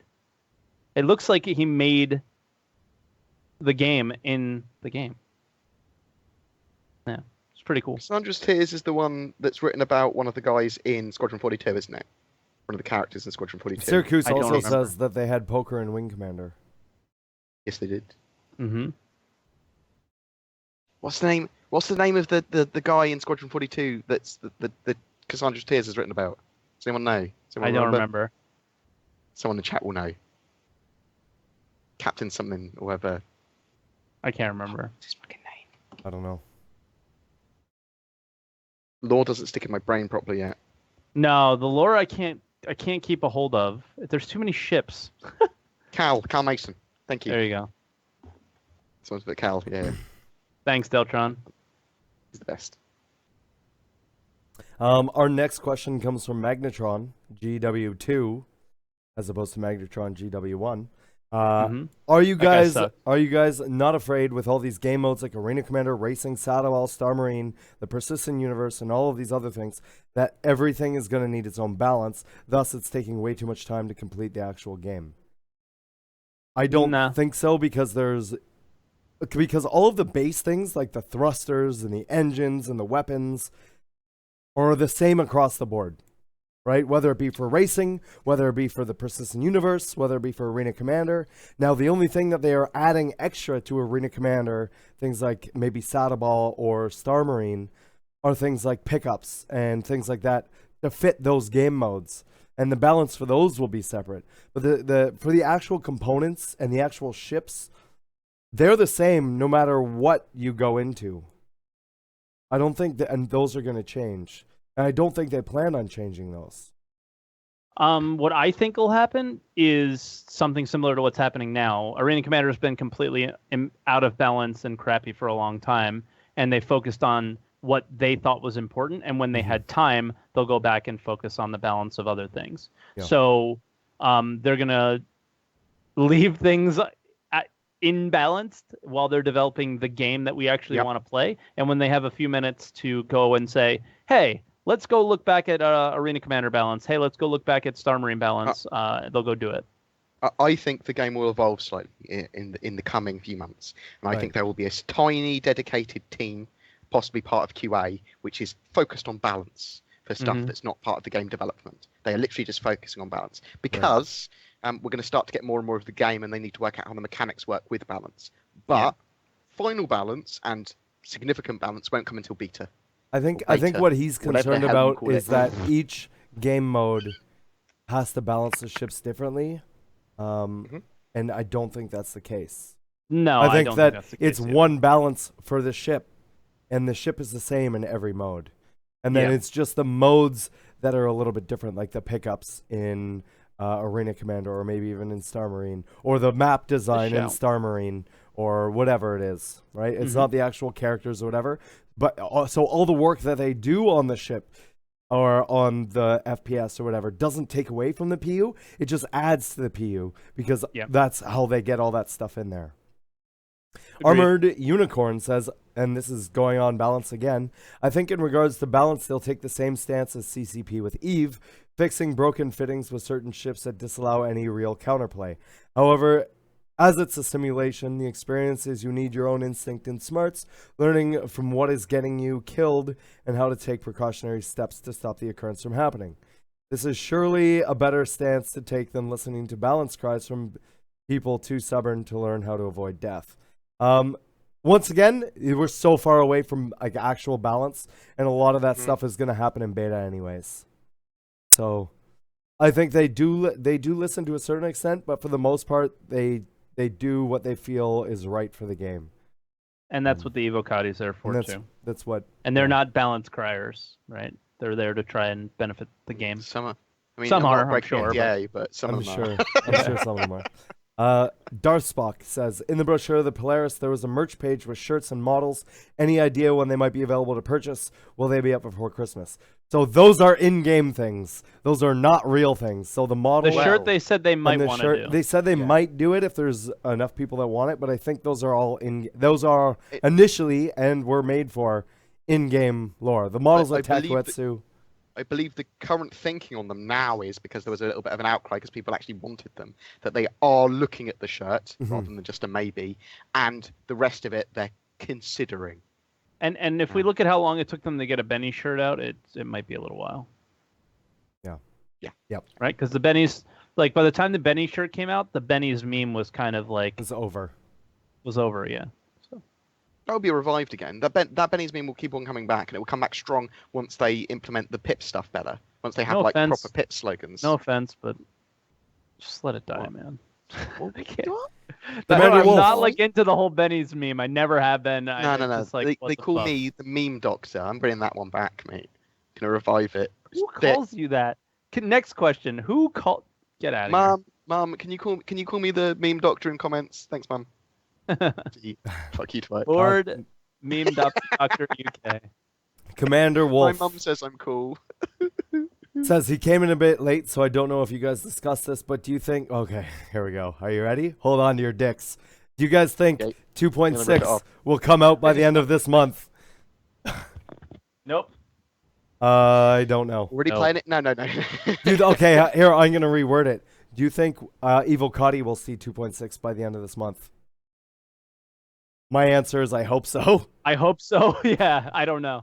But that's why it's really frustrating for us. We don't really know. Between now and anniversary live stream, I think there's... I'd be willing to bet that it will come out between then. It needs to come out before the end of the fucking year, man. It has to. They gotta give us something, dude. They gotta say, go on vacation, they have to. They give got us it. something Yeah, they got to. Yeah. It's gonna be so boring. Okay, so we're gonna go around the room right now, and Man Ray Games wants us to do our best Chris Roberts impression. So I I'm do gonna a good start. one. Okay, Twerk, go. No. Hold on. You guys go first. Okay, Bored, you go. I'm going last. I'm not gonna impersonate Chris Just Roberts. Oh, that was pretty good actually. I can't even remember what he does. I can't. It's because you have an English accent, Bored. Do you get it? No, dude, what were you doing earlier where you almost knocked over the back? It was a perfect time for you to knock over your background like you do every other podcast. Well, other than the fact she doesn't have a body, the face and the arms, they look great. That's all I remember from that. Okay, and I don't know what he does. I don't take the piss out of Chris Roberts. I love him. Twerk, what's yours? Jared. Okay, Red one, Jared. This is mine here. I had a better one earlier, but I don't remember what I did. Just do it! I'm waiting for it. I don't know what's going on.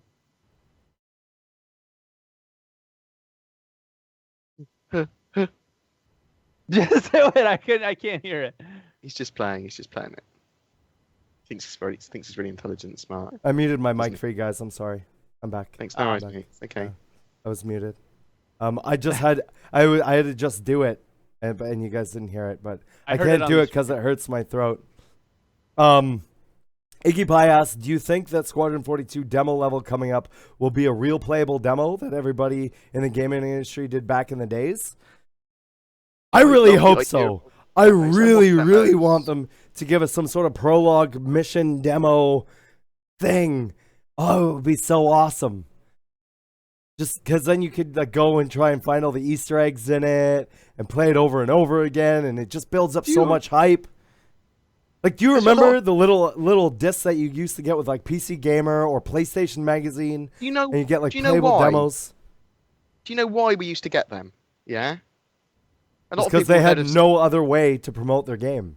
Yes, so they promoted the game for that, but they went, look at the gameplay of this game. You want to play it now, after playing it. Now, they don't do demos because they're worried that you won't play it if you play a demo.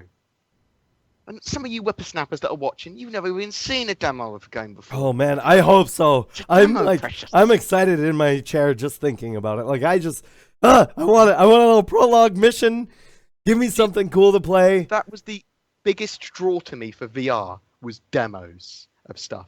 Yeah. Because we just don't get demos anymore. It's Yeah. really weird. It's as if games want to hide behind early access and full price. Go, Yeah. well, you can demo our game if you will pay for it. It's like, what a bunch of dicks. Yeah. PC Gamer. Semporico asks for me some reason, but we can all answer this. What is with these fucking people that because only ask I'm gonna Saurus? tell you why. You're gonna know why as soon as I ask. Nobody ever asks just Twerk17 when it's on my channel. They just only ever ask Saurus. You know what? No, they It's ask funny. for- Like, they it's ask the No, only no. fucking You know guy what's here. funny is there's 4 questions in here that are directed to one person, and None of two them of at them, Twerk. 2 of them are at me, and 2 of them are at Board. Anyways, do you expect a bigger cutlass after the rework like the Freelancer, maybe fitting a dragonfly in it? So yes, I will confirm that Matt Sherman has on this exact podcast confirmed that the dragonfly will be deployable from the back of a cutlass. They are going back to what the original design was like. However, we know that the ass is going to be fat, so it's going to have a bigger drop bay or whatever. The back door is going to be bigger, and it's going to be able to carry a dragonfly in it. So we do. I think the cutlass rear end is going to get bigger, but I think overall the cutlass might actually get a little bit smaller, maybe, or it's going to stay around the same size, I think. You guys fucking fully tilted Twerk and is amazing. Twerk.17.exe has stopped responding. Yeah. Okay. Stevie Madman asks all of us, especially Twerk17, in the RTV special about 18 minutes in, Chris Roberts mentions that they're working with an Intel on an SSD in the future. Optane technology. They've already got the Optane drives, haven't they? I wonder if that's a promotion type thing with free software, or possibly Star Citizen or Squadron 42 bundled with an SSD. Well, they really should have asked me this question. So there's SSDs that haven't come out yet that are enterprise SSDs, and they gave those to CIG to use Test in for game service. for tests for to see how they work within game development. And that was not one of the SSDs that they were using in the rig, or at Right. least Chris didn't think it was. That was Doesn't just know. that was probably What's just a going on? 750 PCIe Intel SSD was what they were using. Next question's for BoredGamer from Draken Arrowway. Congrats on obtaining your goal of 50,000 subs. Thanks, mate. No worries. Did you have a party? I did have a party. I ate a whole chicken. Right? Just kidding. Do you have anything else planned for your channel? Keep up the awesome videos. No, that's it now. That's it now. It's Quit. closing It's in a turning couple it of days. off. Now he retires. And you guys Yeah, just no, watch I- the same videos over and over again. It's 50,000 for an animal channel on YouTube, and now I'm going to move on to other things. I'm going to start doing some cooking. He's gonna start doing a game. I'm gonna say I don't know about no, don't be Twerk. crazy. I don't know about Twerk. I didn't actually know you hit the 50,000 yet. So Me neither. You never said anything congratulations. because you're too fucking modest. Congratulations, dude. Congratulations. Well, That's awesome. It's just a number, isn't it? I mean, Listen. Listen, the thing is you don't really care until you get that fucking 100,000 and you're getting know. that button, right? That's the big thing for YouTubers is you That get that YouTube that money, shit in the mate. mail. Yeah. I want to be the first dedicated Star Citizen YouTuber that gets 100,000 based on Star Citizen. That's Yeah. what I want. But you've been an animal channel. It's over. You can't. You got Yeah. the first 50K as an animal Oh, for channel, dude. It's fuck's sake. bullshit. Yeah. That's No, cheating. my channel actually converted over to an animal channel relatively recently. Have you converted it back, or are you just leaving it? I can't convert it back. That's not how that works. That's awesome. YouTube decides for me, okay? Because it goes, oh, he's got another video on dragonflies and hornets. I still think that is so fucking funny. It's hilarious, Twig. It's hilarious. And so people know subscribers on YouTube are like followers on Twitch. For those people who are used to mostly Twitch, it's the same sort of thing. But for the actual channel, I'm obviously starting to stream a bit more. The channel, when 2.6 comes out, it's going to be a lot more structured because I want to start getting gameplay. I want to start people going. I want some people to watch me at least because I'm semi-skilled at the game, rather than currently watching me on stream because Bored's funny when he gets killed. That sort of stuff. So, and then we can start doing so much content with me, Saurus, and Twerk together and lots of people together. Oh, it's gonna be so good. We could A hold lot of different hands. changes, some more gameplay God, coming. yeah. Do all kinds of stuff. Ethric asks all of us, what kind of weapons, gadgets besides guns and personal shields do you think we will see in StarMarine? Things I'm hoping for personally, grenades and melee weapons. Anything outside of that is a bonus. Maybe Yeah, mag I boots. agree, Mag boots, 100%. maybe. I would love to see the like the hologram thing, but I think that would for me that would be a bonus. I just want to see I'd love to the see the melee hologram thing as more well. than I anything. want to see traps. I want to see night vision. I want to see because I like the idea of the battlefield dynamically changing, so you can turn off all the lights and people can use flashlights. Yeah, I want people to be able to shoot out lights and stuff like they originally showed.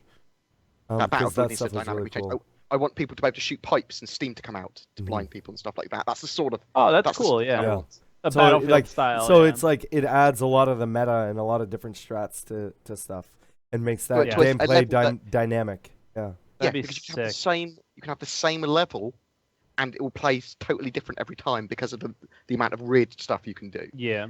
So yeah, explosive decompressions. I don't think we'll have that, but maybe. Who I mean, knows? we'll get it in the PU at some point. Saw that Yeah. video, didn't we? Yep. Getting sucked out the door. Yeah, that was really cool. And like manually opening doors and stuff like that. Fortune Black asks, what do you think it is about the Bandit Merchantman that's made it so popular? I think there's 3 things to it. The first is its exclusivity, because it's only been sold The only at Banner so many ship. times. Number 2 is exotic, because it is like an alien Banner ship, like Twerk said. And number 3 was I said the exclusivity, exotic, and it's fairly rare. It's exclusive and rare. Yeah, Exclusive I and guess rare I is guess the it's the same same thing. It's cool yeah. as shit, man. It looks so much different from the rest of the ships, and it's not like the Xi'an ships. It's cool. I don't like Xi'an ships. The Reliant has made me hate them. Oats. So what is your most anticipated planet for 3.0? ArcCorp, Crusader, Delamar, Hurston, or Microtech? Any of them? Microtech is the coolest one for me. Whatever one they Planet. showed on the 3.0 one is my favorite at the moment. What, Lear 3? Yeah. That's not coming in 3.0. Are you sure? Yeah. Are you sure they're That's- not gonna jam it into the system anyways? Are you talking about? Well, they might. They could. They could. Might. I don't know. I don't think thought they will. were. I don't thought think that they will I was either. under the No, that's a totally different system. Okay. Well, in That's that the case, Lear. then, That's the Lear system. in that You case, say that, but the system that they had that planet in was Stanton. yeah. You could see Port Olisar, you could see Crusader, and you could see the moon that's What Minecraft. you're gonna see is you're gonna see Delmar look different. Mhm. So it might look like that, but I don't know. Delamar, I'm pretty excited for because of, everything. I just have any planets good enough for me. Just walking on a bloody one textured moon would be. Yeah, I want to have snowball fights on Microtech. So Oh my fucking god! Yeah.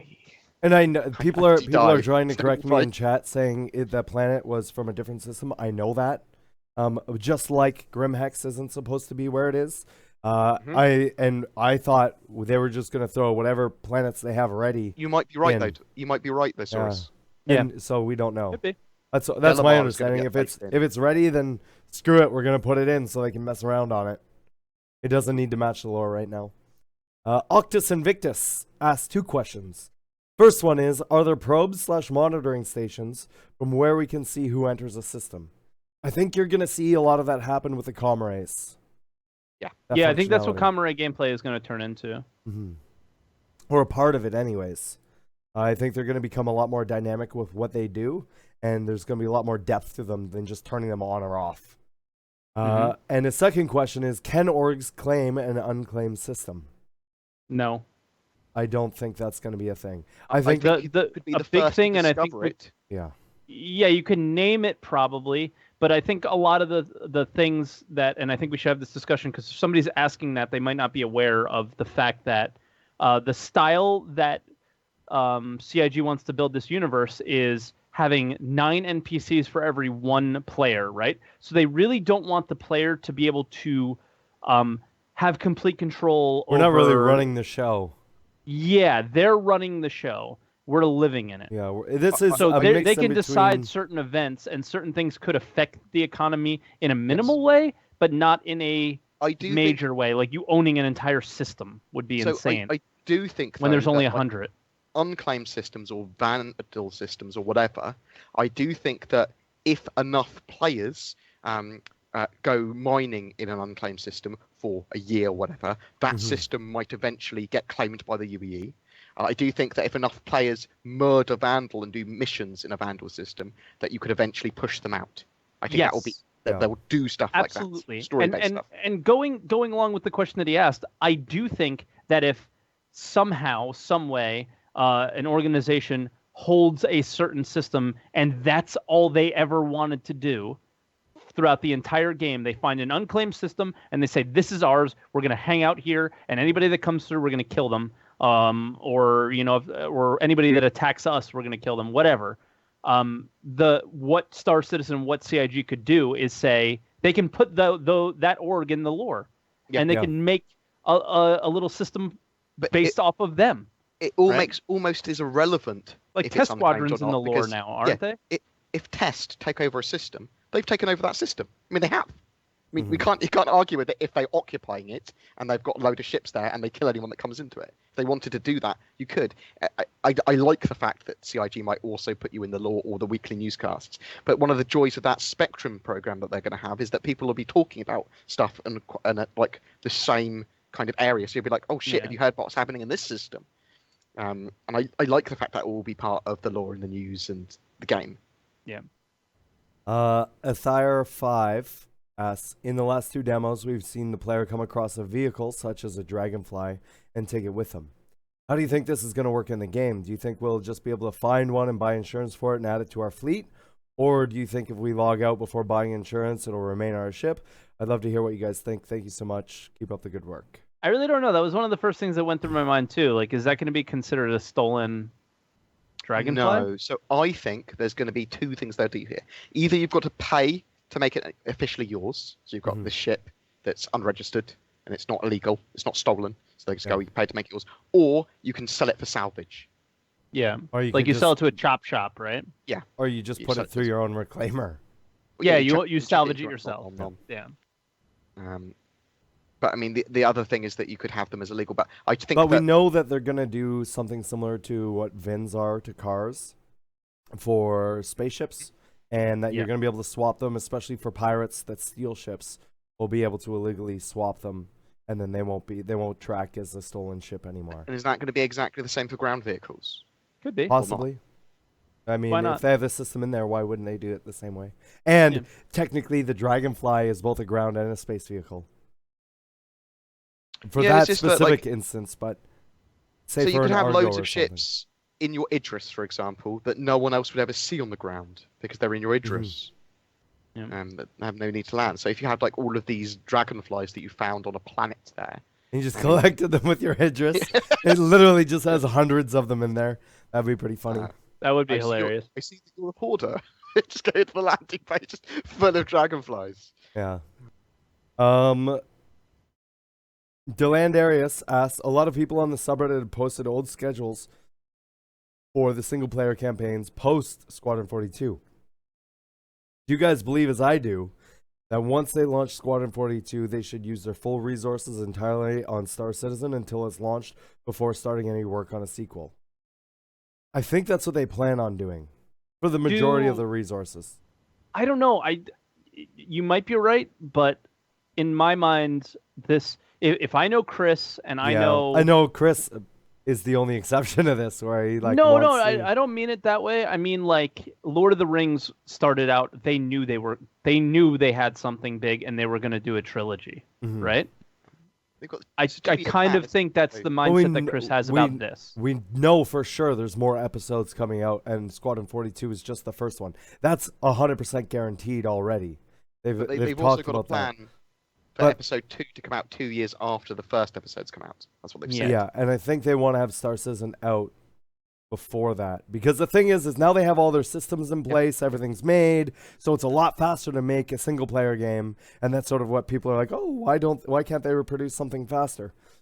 So all that stuff is there, most of the assets are made, whatever.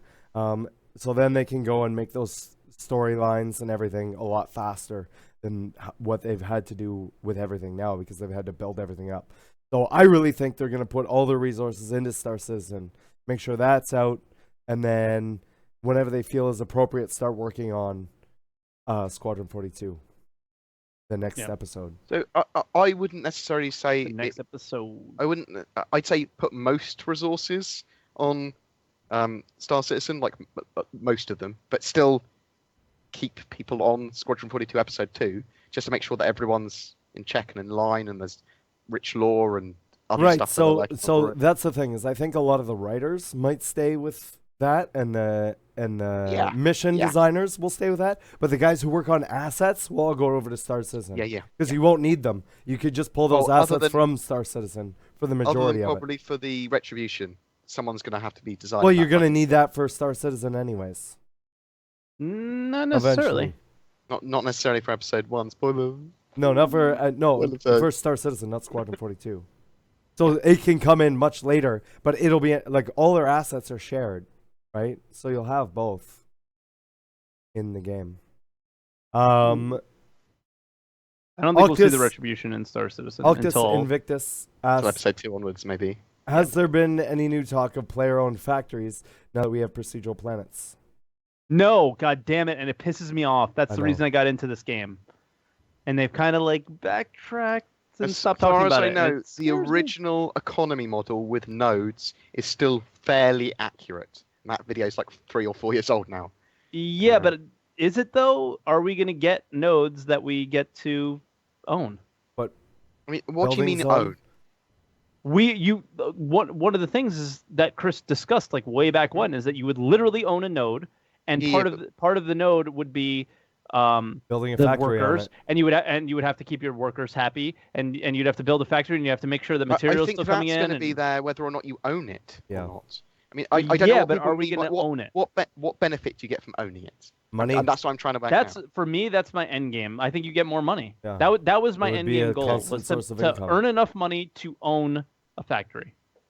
I think you're going to be able to probably buy and sell and purchase. Well, we know. Well, look at what they showed with on one of the last ATVs. I want to be a where they were building the different buildings, and they said that you would be able to own those buildings.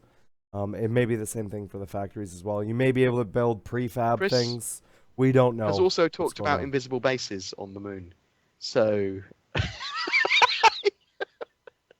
yeah. I mean, so. Seabach asks a nice and easy question. When should we expect the Dragonfly in 2.6, 3.0? What are your guesses? Don't need a guess. 3.0 when PlanetSide comes in.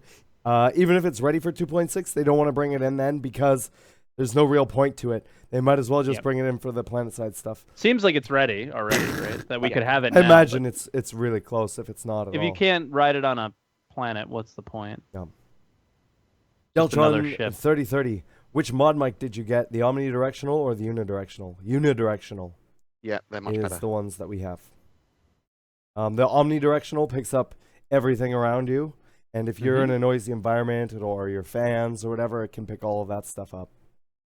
I can't imagine why I'd want a unidirectional one, like unless I put the microphone not as a into my mouth. Okay, another easy question from Seabach. Seabach, I love these questions. When do you think we're going to see Procedural Planets version 2? How far out? Will that be 3.0 or later? It's going to be 3.0. Actually, we'll see at least one. Those ones, I can say, are fact. Those are the only questions in this whole thing, other than our microphones. Questions. BoredGamer from Insta Shinobi. He's like an instant ninja. Oh my god, just add water. With CIG developers hinting that Star Citizen will be more CPU thread friendly. Does this potentially mean that the game will be optimized for fairly good performance on 4-year-old quad-core PCs, assuming they have newer video cards? I mean, you'll certainly be able to. They'll certainly be more optimized, but they talked about it scaling up to 16 threads at the moment. So you'd still be bottlenecking with old quad cores. I mean, the single core performance of old quad cores now is just not very good. That's the problem. And after like anything pre 3rd gen i7 now is getting old. Even the 2600Ks and stuff, they're great processors, but their single core performance is getting poor, and you're going to bottleneck. You're going to bottleneck cards, especially with the power of the new graphics cards. Those 1070s, 1080s, they're amazing, and we're only going to get better and better. So you're still going to bottleneck with old cores. And they also talked recently about a lot of the planetary tech has been pushed to the GPU, right? Yeah, yes, and that's going to be give you a lot more headroom for having slower processors. But old quad cores aren't going to cut it. They're just not. And I'm talking about old ones. Seabach asks, of all the versions, which version that was announced at CitizenCon will contain the ship's features that you are interested in? And this is directed to everyone. 3.0 as the Caterpillar. 3.4 is where the Orion comes in. That's the one for me. And the actually, probably the one the Prospector comes in. What is that? 3? It's not 3.4. It's 3.3. You're thinking of the one with the Orion. Which is the one with the Prospector? 3.2? Yeah, I think so. It comes in. 3.1. It comes in. It might be 3.1. Mining's like the first thing that comes in, right? 4.0 is the Orion. Yeah. Yeah, it's got to be Prospector with 3.1. Yeah. It's got to be, isn't it? Yeah. Mining's the first thing. Mining's the first thing. I just want to do mining in any aspect. Just type numbers in the chat, guys. That's right. So Everybody someone asked a question earlier. Well, what we're going to do first with refueling? We're not going to do anything with refueling. We're going to be fucking mining. See you later. That's true. But how are we gonna dude board? We're gonna play a lot together. When that happens, right? I know. You guys are gonna do a lot of mining for me, hey? Look at this guy. Look at this guy. You're not gonna. Actually, no, you would. I've seen him play in Korea. He just spends hours there. He's gonna wait. He's nonstop. He's relentless. That's the only thing. We might kill him a few times, but he's fucking relentless. He just won't stop. I think the joy of piracy get bored and you're like, is here, that just fucking you have to work out when the best time to take what you want is. Yeah. Because we'll have to play like snipers. As soon as we've mined an area, we'll have to move and never come back. Because we'll have to worry about pirates. But oh my god! So I'm really looking forward to working out where the minerals are, working out what the best way to haul them is. Like Twerk's found something. Okay, I'll bring the hauler. Yeah. Bring my prospector in. Nom, nom, nom, nom, nom, nom, nom. Oh my god. Yeah, and then we'll have friends protecting us, and we're such nerds. Beelzebub has a good question. Single. So I'm single. And he asks, once Star Citizen goes to full release, I've heard that Star Citizen is going to stop selling ships for money. So in game, if I have an LTI ship that I want to upgrade into another ship, will you just lose the LTI? I don't think you can upgrade ships in the game to other ships.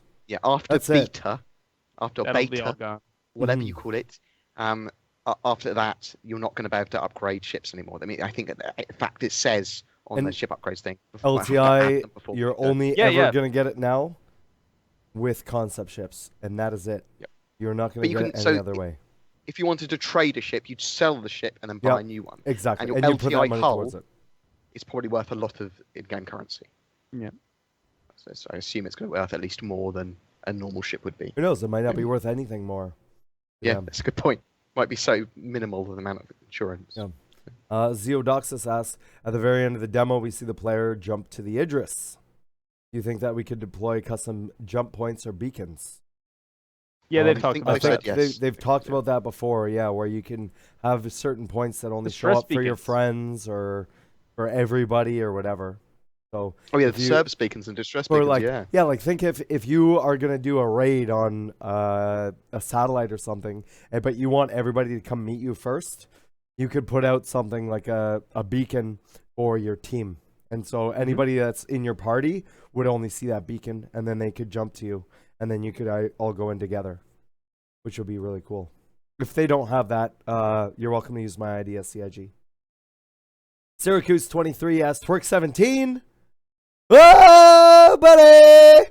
First one. What episode are we on? Skip this one. Skip this one. Well, no, this one's a good one, actually. Now that you've had your question, are you going to have a party?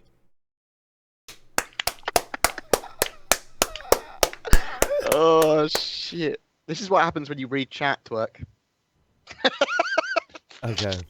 Zelwyn thought we skipped his question, but he was just down here.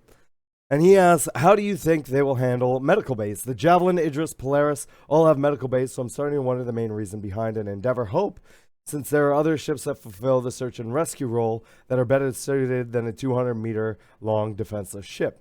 Do you think the Javelin and Idris will be able to have a respawn points, or will they let that stay exclusive to the Endeavor?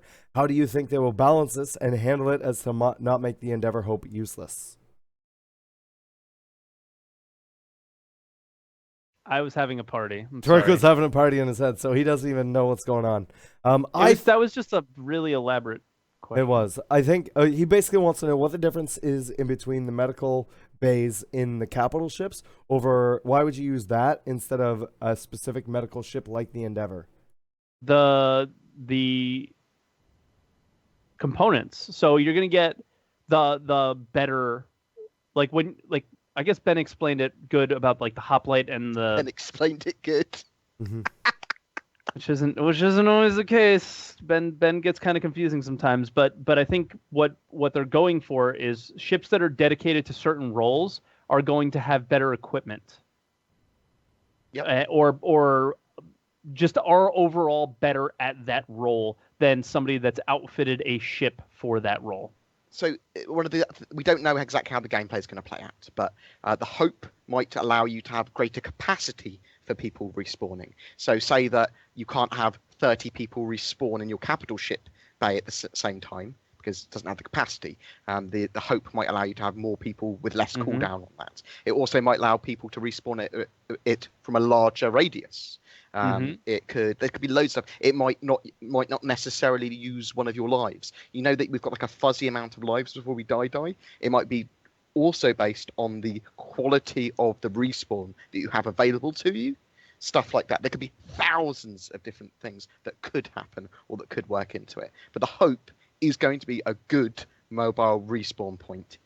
Probably not as good as a planet. Probably not as good as a fixed station. But it's going to be the next best after that. And it's going to be able to make money as well.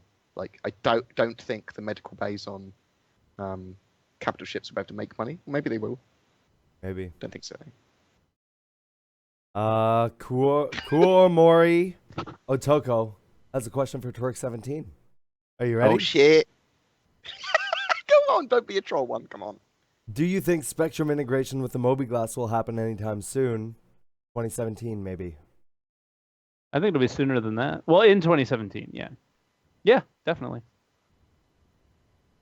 Thanks for asking. Maybe this is why people don't ask, because I just say yes. Yep. But no, I think why wouldn't it be in there? Don't you think that they'll integrate Spectrum like with chat and stuff like that? Instead of just being a chat box on your screen, it'll probably be integrated into your Mobi-Glass. Oh god, yeah. I think it'll be like when they implement. It might be in 2016 because they want to get the first implementation of Spectrum in. We'll Is have chat the first part of that? I don't think so. It's just the forums, We'll have the right? first implementation definitely in 2016, but I'm not sure if we're going to have the fully integrated thing in the Mobi-Glass. Yeah. So I think it'll be in 2017. Yeah. Yeah. But that is cool though, isn't it? Because that means that we're going to be able to have effectively our Mobi-Glasses excited for on our Spectrum. Yeah. I'm way more excited for Spectrum than I probably should be, or maybe not excited enough. But I'm organizes the community. That's an exciting thing. I'm excited that I made an emote for it right away, even though we don't have it. Oh. Captain Irish asks all of us, I want to be a merchant trader. Will I be able to go between, meaning I buy a stolen goods and then sell them off? Or will I only be able to do normal missions? I really like the idea of hooking up with a pirate org or a small group, and I do the legwork for selling those stolen goods. I think you'll be able to do that. I think they definitely want you to be able to do that. So yeah, I would imagine so. And I mean, I know that my org, for example, is a pirate org. That's why I look for people who don't necessarily want to be a pirate, but want to do things like trading or whatever. So then we can give them our goods to go and take somewhere where we normally couldn't go and sell those things. A fence. Yep. Oh, I like it. Yeah. So I'll be your fence-saurus. Pirate orgs and PvP orgs and things like that have to do non-PvP stuff to stay alive typically. Yeah. I'm really excited for all those different types of mechanics. So Serge MMO asks, when they show the Homestead demo, we also got to see their tool set. Well, we got to see part of their tool set. It was relatively easy to make planets, bases, and terrain with the tools. Do you think player-owned planets, moons, asteroids would be an option for large donations? No. No, I don't think No. so. Because otherwise, never do that. Clifford would have a system, and there are some people that would have like half a galaxy by now. Clifford would be like, "Oh, I was gonna build a house, but instead, I'm gonna own I've got a moon." solar system. Yeah. Yeah, and what I think that's for is for if they ever do the mod stuff where you're going to get your own little system and then you can build your own thing. So mods will have, because mod tools they're not going to be the full universe. You're going to get like a small, like maybe Stanton size thing that you can build out, and you're probably going to get to play with it there. Did you say a small Stanton like thing? Do you use Well, in the scale of what the game will be at release, Stanton is just a small. It's just a system. I think if the modding tools are powerful enough, you're going to have people just plopping a single planet in and going, right, I'm recreating Skyrim on this planet. You're going to get people doing amazing stuff with those modding tools if they're powerful enough, or if they give them enough ability. We'll see. It's exciting. Yeah. And remember, guys, if you have any questions, whether it's for me, Twerk, Bored, or all three of us, !question and click on the link. We still have a bit of time. It's only 20 to 4. And we only have about 5 questions left. So if you have any, we'll probably get them in there. Bearded Panda asks, I don't think Source realizes that we normally ended 40 minutes ago. Yeah, he does. He knows. He's being a douche. Oh, I'm being a douche. Never mind. I'm backwards. Yeah, I think that's what happened. Is he looked at the time and didn't realize. Yeah, I thought that we were ahead of schedule because I was trying to speed you guys up. As you well know, I'll listen. That's what happens when you're having fun. When are we ending? If it's time flies when you're having fun. This was a fun podcast. Any talk of how currency will be shared when completing missions as a group, or mining resources, reclaiming in a crew at a party, or doing missions together, or whatever? Have they said anything like that yet? I haven't heard much. They've talked about the really important. They've talked about the contract system, and I'm assuming what you do is sign up as a contract as a party, and then it auto shares. That's the way I used to do it.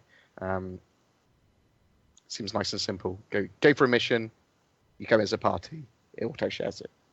Boom. I don't know. It has to be a thing that it kind of has to come pretty soon. We got a question for BoredGamer. Yes. Bearded Panda. Sorry. This one's from Sneemaster. What about AMD processors with multi-core performance compared to Intel? Yeah, they're shit. Yeah. Well, I think we're all on the same page with that. AMD is so at the moment, garbage. the FM, whatever, the current AMD processors are lacking. The new Zen ones and stuff that are coming out, they're going to be pretty good apparently. So I wouldn't try running Star Citizen on anything above 1080p on an AMD processor. You might be able to get away with the new stuff. Should be cool. But Intel's where it's at the moment, unfortunately, and I'm not an AMD or Intel fan. I'm the cheapest, the better for what I need fan. But Intel have the power for me being able to run Star Citizen. So, Twerk17 got a question for you from Twerk17 superfan. How do you balance your real life yet still deliver such great content on a regular basis? AKA, I didn't write this just to make you feel better. Kappa, love Matauchi. Actually, it just says... I don't balance very well. It says it's from Utwerk. It actually says it's got your IP address. Did you write this? How do you know my IP? No, I don't balance life very well right now. I'll give you an example. I normally am here at the podcast 2 hours before, and I got in 15 minutes before because... Maybe this is why I feel like it's short, because we didn't do our hangout for 2 hours Yeah, that's before. why. We normally hang out 2 hours before and just chat and catch up on things, but I needed to... Like, I'm trying to eat healthier, I'm trying to be healthier, and I had to... Wednesday is the day that I do all my food shopping because my work week starts on Thursday, so I have to prepare all my meals for that week, for those days where I don't have the time to just say, oh, what's in the fridge? I'm just going to cook that. I need to actually have everything prepared and cooked. So, like, I have all these meals that I'm planning for the week. And I'm trying to balance real life and work. I also only work 3 days a week currently. That's going to change when I move to night shift, so we'll see. It's going to be really hard to balance then, but I appreciate the kind words. If you actually think my content is good, which is funny. It's so bad. Okay. Especially lately. Mods, fucking do me hell. a favor and don't put any more questions in, please. Foible, has CIG ever mentioned that you can respawn on any other ship other than the Hope class Endeavor? Not specifically, no. No, but I feel like the Idris and things like that will have spawn. Capital-sized Yeah. medical base. I mean, I assume Yeah. you'll be able to respawn on the Carrack, for example, because otherwise you're out in deep space, you get injured, and you respawn back in Stanton. Like fuck. So I assume you'll be able to respawn. Apav asks, would you consider 4.0 to be entering beta? Most of the game features seem to be in place by then. It's just missing a lot of star systems, though they've said they can be bumped out relatively quickly. But I said before, I think you really need to have all the aliens in, and travel to quite a few systems for me. Stacy Roy asks me, will you let me be your wingman? Yes. And number 2, can you custom paint ships, or will you be able to? I think that's something Eventually they're going to bring online where you can paint They showed it with the ships or Dragonfly, parts right? of ships. Yep. Well, they showed a different skin with the Dragonfly. Yeah. Well, there was no, but then they showed the color palette. The palette, yeah. The paint system. Yeah, they showed. I think they It was like 12 color. they want to do a paint system for the ships. They want to. Yeah. I'm not sure how viable. I don't know how is. custom it's going to be able to be, Mhm. but there will be some sort of paint and customization. Oh, they gotta do it. Just Pixpew how fast it is. asks, what I wonder is why they don't release something like Star Marine, even if it's slightly bugged. It's alpha, so it's expected to be bugged. Nope. They've worked on it for so long, they're not going to release it anything short of close to being perfect. Yeah, because think. of the huge delay with Star Marine and the whole bullshit that happened a long time ago. It's coming out in March and then it never came. It's one of those things that if they put it out, they really like for it to They go well want in the it to media be- for good advertising for the game. It needs to be pretty solid. To get the conversion of Counter-Strike players, Yeah. it has to be perfect. All the people from Call of Duty or Counter-Strike or Battlefield and all of that stuff, they want them to look at Star Marine like they And look say, at those wow. games and still be like, wow, this is impressive. And it's gonna be broken as fuck when we get yeah. it. So I know. And Skyscrab asks, will we see Star Citizen the movie as a final Chris Roberts project? What do you think? I think so. Yeah. I think Chris will be I like, would wow, be I'm tired surprised. of games. I want to go back to movies, and it'll be a Star Citizen Or movie. some Fuck sort of super no. awesome Netflix series. It's not out of the I realm would of like to see it as a possibility. television show and not a movie, actually. Yeah, I would too. I like the idea of having our voices in the background occasionally Yes. in that series. So, It's like augmented Reach out to reality us. or gameception. and our last question from Zenoin. What Star Marine features do you think will really stand out and make Star Marine stand out from other shooters? What new game modes do you think might come in the future for Star Citizen and Arena Commander? EVA. Yeah, EVA is a huge one. The gravity on and off, being able to turn power on and off, the different types of weapons, the different types of gadgets they can do. Mm-hmm. The fact that some of the arenas don't necessarily need to be in an enclosed space, right? So they could be going from one ship to another and have other moving ships flying around and stuff like that. And that's stuff that's unique to Star Citizen, yeah. Like, so you have two teams on separate ships, and then there's another ship in the middle or another space station in the middle, and you have to go and do a King of the Hill or something. There's some really cool stuff that they could do there. But that is it for us. That Wing Commander movie did ruin my childhood, though. It was fucking terrible. Really? Oh no, it wasn't that bad. Dude, it was so bad. No. To a kid who played all the Wing Commander games, it was not Wing Commander. Freddie Prinze Jr. in it, mate. That's so sad. That's really weird. Did somebody change that? Hang on. 1 second. Weird. Okay. What made it? So that link is incorrect. I need to change that command. Which link? My redacted store link. Yeah, everything changed. Oops. You No. have to put /user. User. Yeah. It doesn't work with just /redacted anymore. It happened with the way the website changed. That happened with the website changed. So. Yeah. Whoops. GG. So Guys, it was a good run. GG. Saver. Yeah, it only worked for a little bit. Yep. Feels bad.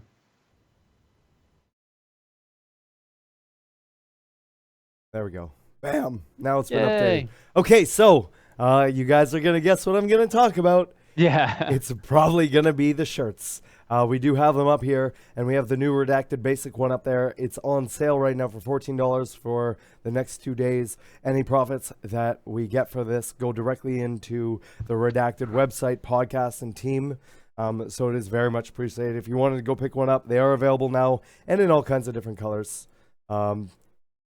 All right there. So feel free to go check those out. The shipping, like Torque said earlier, is really cheap. It's like $6.99 anywhere. So really good there. The second very thing impressed with that. is, once again, Antline Audio does sponsor this podcast, and they are doing a giveaway. They have 8 hours left on the Superlux HD 668B, plus a mod mic, both adapters, and a mouse pad. Definitely go check that out. There's a bunch of different ways to enter. You can use them all and get a bunch of entries in there. Definitely check that out with exclamation point headset in chat. We also have a Redacted monthly giveaway, exclamation point monthly. 12 days left on that, and that's for an Avenger Titan ship and Star Citizen game package. And last but not least, excuse me, we have the Redacted Patreon. If you enjoy these podcasts, or you enjoy the Redacted team as a whole, and you just don't know who you want to support, or you want to support everybody, this is the best way to do it. Once again, this goes into the website, the podcast, and the team. You know how giving to charity makes you feel warm and fuzzy inside? Yeah? Giving to X-Max, he knows I'm going to say something dodgy. Giving to Redacted is like 10 times that feeling. It's like Christmas rolled in charity. It really comes down to, we have lots of cool ideas, and it's going to cost money to do them, unfortunately. Yeah. So, what we're going to do now is Twerk17. What are you up to over the next week, and where can people find you? You can find me at twitch.tv/Twerk17 and at Twerk17 on Twerk17 Gaming on Twitter and YouTube. And this week, I'm really looking for a game that is somewhat short and has a story. I want to play a single-player game that is not too long, but has a nice story to it. I've got some games for you, Twerk. All right, so I'll talk to you, Bored. I kind of want to play some of that this week. I'm still thinking about continuing my Warcraft 3 playthrough. Some Star Citizen. I played Star Citizen quite a bit this week, actually. And yeah, I definitely have a giveaway coming up at the end of the month. I haven't figured out what I want to do for it yet, but I'm going to look at it. But yeah, we'll see. And just trying to be healthier. I had a really, really, really bad week, heart-wise, this last week, where I was just constantly getting heart palpitations over and over and over again, nonstop. Today I've had none. Hopefully it stays that way, so we'll see. But it was really bad this week. So I'm just trying to be healthy, trying to drink a lot of water and eat well. And I did push-ups and pull-ups and sit-ups and all sorts of things today. So I'm trying to do that as well. So we'll see.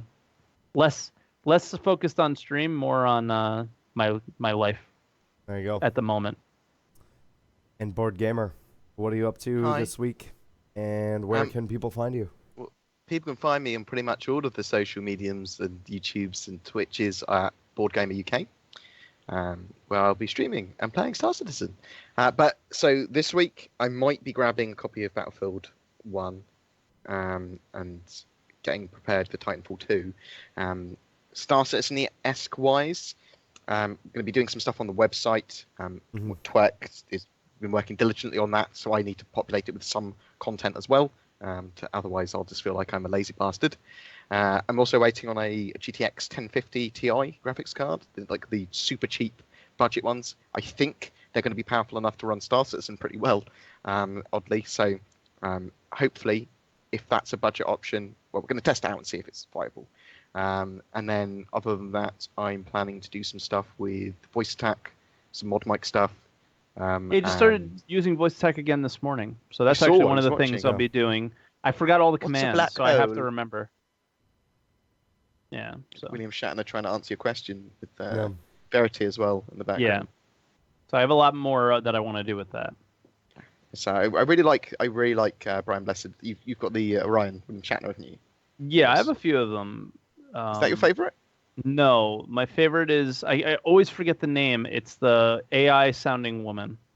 Eden Vic. Eden. I don't think it's Eden. There's another one. It's not Verity. It's something else. I just can't remember the name. Nubifier told me it yesterday, and I was like, I need that one if I don't have it, but I think I have it. So we'll see. Okay. Cool. I'm gonna look into it today. What about you, Saurus? What are you up to? For me, I'm gonna be streaming right after this. We Astra, have some more LTI ships to give away. We have a bunch of game packages to give away, and I have a DX Racer I want to give away. So we are now sitting at 51 away from my goal. So gonna be pushing for that over the next couple days or day, depending on how well that goes. Playing Star Citizen. That's about it, really. I'm not really. That's all this guy ever does. That's all I do. I play Star Citizen. I know I have a meeting with the content creators on the Twitch side of things for Redacted on Sunday. And I'm setting up a meeting for the website side next Sunday. Yep. So if anyone's listening, go check the Discord, please. All kinds and of confirm. Stuff.